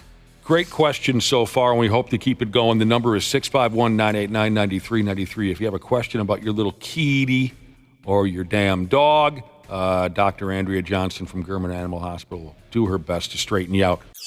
Half-assed morning show. Put the candle back. On 93X. That's right, put the candle back. Dr. Andrea Johnston here in studio with the Half-assed Morning Show, helping folks out who have a concern on their pet's health, and we're getting some weird ones. I enjoy the weird ones. I do, too. Okay, good. Mixes it up. Okay, you like the weird ones? How much can dogs actually see and understand when they're watching television? Oh. My dog barks at any dog or animal that's on TV. He goes crazy. We had a dog that would watch TV, and it'd be stressful sometimes, but she hated horses. Anytime there was a horse on TV, she would go nuts. Outside of that, she didn't go too crazy. Just horses? Yeah. How do you watch Yellowstone? Yeah, really. Yeah, I have a TV watching dog, and he doesn't bark at anything, but he's very aware if there's an animal on the screen, and he's like into it. It's not just like a casual glance. He'll sit and watch it for like an hour. He's a captive audience. It's awesome. I mean, a lot of dogs do that. They like the noises, especially if they can hear the animals. They can see them. Mm-hmm. So, I mean, they're not obviously comprehending what's happening on the TV show. Not following the plot line of Breaking Bad. Right? They're not crying because something sad happened. I mean, but they can see the things that are on there. Our shepherd would ask so many questions about Game of Thrones. Wait, who's who? So this guy's related to that guy? I thought that guy died. I couldn't even follow that show. Yeah. Josh has got dogs that cry at the end of Rocky movies right there along with him. So dogs that don't watch TV, are they just like dumb? They're just oblivious to what's going on around them? They may be just focused on other things and less interested in that. Yeah. They got other things on their mind. I was going to say, if that's the case, we got two big, heavy, dumb dogs at home. Falls While Peeing Jesus wants to know, can you ask if dogs eating grass is an indication of something or a problem we need to mitigate? Mitigate. What a word. Yeah. A lot of dogs eat grass. As long as they're not eating it nonstop, I have had to surgically go in and remove like clumps of grass from stomachs. Wow. But those are the extreme cases. A lot of dogs will eat grass if their stomach's upset and they try to vomit. Yeah. A lot of times I'll see it with reflux. As they get older, they'll get more reflux, just like people. So you could try Pepsid AC, see if that helps. Yeah, over the counter. Now here's another one of those weird questions. And again, there's some misspellings in here. I believe I have the gist of this. Dr. Andrew, we have a listener who wants to know if he put on a dog's tick collar, would it help him? Don't do that. Good question. Don't do that. Like, say, when he's out hunting and he wraps it. No. Bad idea? Yes. Why is it a bad idea? Well, at the end of the day, right, dogs live, a quarter of what humans live? So we don't know the long-term effects of using parasiticides in people versus dogs. Can you picture yourself gearing up in the hunting shack? Don't do it. That's why we don't have flea and tick control. Otherwise, Right. I'd take it if it was safe. Yeah. That's pretty funny. Your hunting buddy's wrapping a flea collar around his thigh and his ankle. do it. I don't want the ticks to get. Jesus. My dog scratches her one ear every night, and it kind of smells. Oh. Looks red on the inside. Can this be treated with over-the-counter meds, or do we need to take her in? Seems No. like she only scratches at night or when laying down. Yeah, I take her in. Sounds like it's infected. This is the time of year with fall allergies where we see ear infections. Bring her in? Yep. Okay. What about this one from Pothead Scorpio Sheezus? My GSD, off the air, you were saying probably German Shepherd, Yep. has issues with other dogs. When I bring her into the vet, they make me give her pills to make her less aggressive, even though it's only other dogs she has issues with. I don't like giving her those pills. She's totally out of it, and I feel terrible. Are there other places you can recommend that don't do that? Or is that just required because of her breed? Since COVID, we are prescribing a lot of sedatives before dogs come in just because they weren't socialized during COVID as they normally have been. There are vets that come to your house. There are house call vets that will work on those dogs that are dog aggressive or fearful of going. Oh, that's awesome. I'm that lazy. I didn't know that. There's groomers that'll actually pull up in your driveway and groom your dog in a van. Are you serious? Oh, wow. Yeah. That's really cool. Hell, I mean, we got people like Ashley who does a lot of business in vans. Yep. You're totally comfortable with that situation, aren't you, Ashley? Yeah. Jump in the back of the van with your dog, get the grooming stick out. Okay, now that we touched on the weird subject of human beings wearing tick collars designed for pets, Dr. Andrea said, he does not recommend such a thing. How about your friend that won't shut up? Can I put a shock collar on him and see how that plays out? That's up to you. Have you ever tried that's one of your those? Choice. I have. Yeah. Yeah. You have? No, I'm too scared. They can be very ouchy. can. A buddy of mine's parents, they put in one when this was in high school, and we all just kind of, they say like, okay, if you got a dog this heavy, put it up, and we all kind of kept going for it, and by the end of it, it was very painful. Yeah. I didn't leave the yard for a week. I was scared. Good boy. I stayed From at what the I house. understand, though, they've changed how it shocks. It's more like a static now versus actually a true shock. Oh, really? Yeah, I think they've changed it up a little bit. Oh, Boy, God. that hurt. In the early days, in the early 90s, the first time I saw a shock collar for a dog, of course, someone pulls it out at a keg party, and we're all, oh, my God, it would send you through the roof. Yeah, it was bad. It was terrible, but we wanted to be tough guys. Yeah, we would put it around our neck when we were kids, Yeah. and then we would play Guitar Hero. And every my time you got a gosh. wrong note, you would get zapped. Oh, that's hilarious. And that's why you became the greatest guitar player of all time. Yeah. It was a fear factor type thing. Oh, Dr. Andrea, a question about a parakeet. Oh, here we go. Yeah, we don't get a lot of bird questions. No, but we really here's don't, A little actually. parakeet. My parakeet stopped flying around, and now he just sits in the bottom of the cage and sleeps. He still eats and drinks, but he seems weak. Is it possible he just has a cold? A little parakeet cold? That's unlikely. Oh, Yeah, they can get like bumblefoot. They can have injuries of their feet. They can also get arthritis. Oh. Just like people. So, yeah, you probably want your bird checked out. Look at little Petey. Cute. Yeah. see Bumblefoot sounds adorable. Yeah, it does. Yeah, right? It's nasty to look at, though. Is it pretty bad? Yeah, yeah. Robot Builder Jesus, first and foremost, wants us to say to you, Happy Friday. Mm-hmm. And was wondering if we could ask about the dogs that he has are licking their paws all the time. All the time. Yeah, so typically 2 reasons for that. Allergies, especially if there's a seasonality to it, but it sounds like it's all the time. There could be a food allergy, and that's why they're licking. It's also, in some dogs, a soothing mechanism. So they're like sucking their thumb kind of thing. That's Really? how they calm down, especially if you notice it at night. Yeah, that's how they kind of soothe themselves. But if the paws are red or smelly or there's brown discharge like yeast in there, it's probably allergies. Man, that sounds rough. Yeah. Oh, yeah. One more with the ears. Is it okay for the dog to clean out the cat's ears and the cat to clean out the dog's ears? I love that they do that. Yeah, that's fine. I mean, as long as it's not excessive. Yeah, because that could cause an infection. That's one tough cat, man. Yeah. So my dogs, they shake their head and their ears are so crazy loud. Yeah. Why do they do that? Is it to... is it- Especially in the morning. Kind of like a yawn. Is that what it is? Yeah. Yeah, Kinda you're get right. up, It's like when shake your head. Yeah. It's kind of loosening things up for the day. You know? It'll wake you up. I mean, it's really, really, It's really loud. especially with Danes. I mean, they've got those floppy ears. Yeah. Yeah, you could make pickleball rackets out of those ears or something like that if you wanted to. Yeah. We're going to shut her down, Dr. Andrea, but we really do appreciate your Thank time, you. as usual. Yeah, fun. Have a great weekend. You too. Thank you. Thanks. Happy belated birthday to Jiggles Jesus from Santa Jesus. Happy birthday to Thomas and his, I'm sorry, let me see. I'm just getting this one here. Please wish my son Thomas and his bride to be Sydney a happy wedding day tomorrow. Are they over there on Ferry Street? Yeah. Is that where that was, Ferry Street? Yep, that's where everybody hangs out. From Lifeguard Jesus. Sorry, the texts are coming in so fast and furious. If we miss it or if I totally screw this up, I apologize. This text says, it's my hot pants hubby Harold's birthday today. And 13 is their lucky roulette number, so they're not too worried about Friday the 13th. Cool. That's from I Can't Come Up With a Fun Jesus name. Have a great weekend. The 93X half-assed morning show. 93.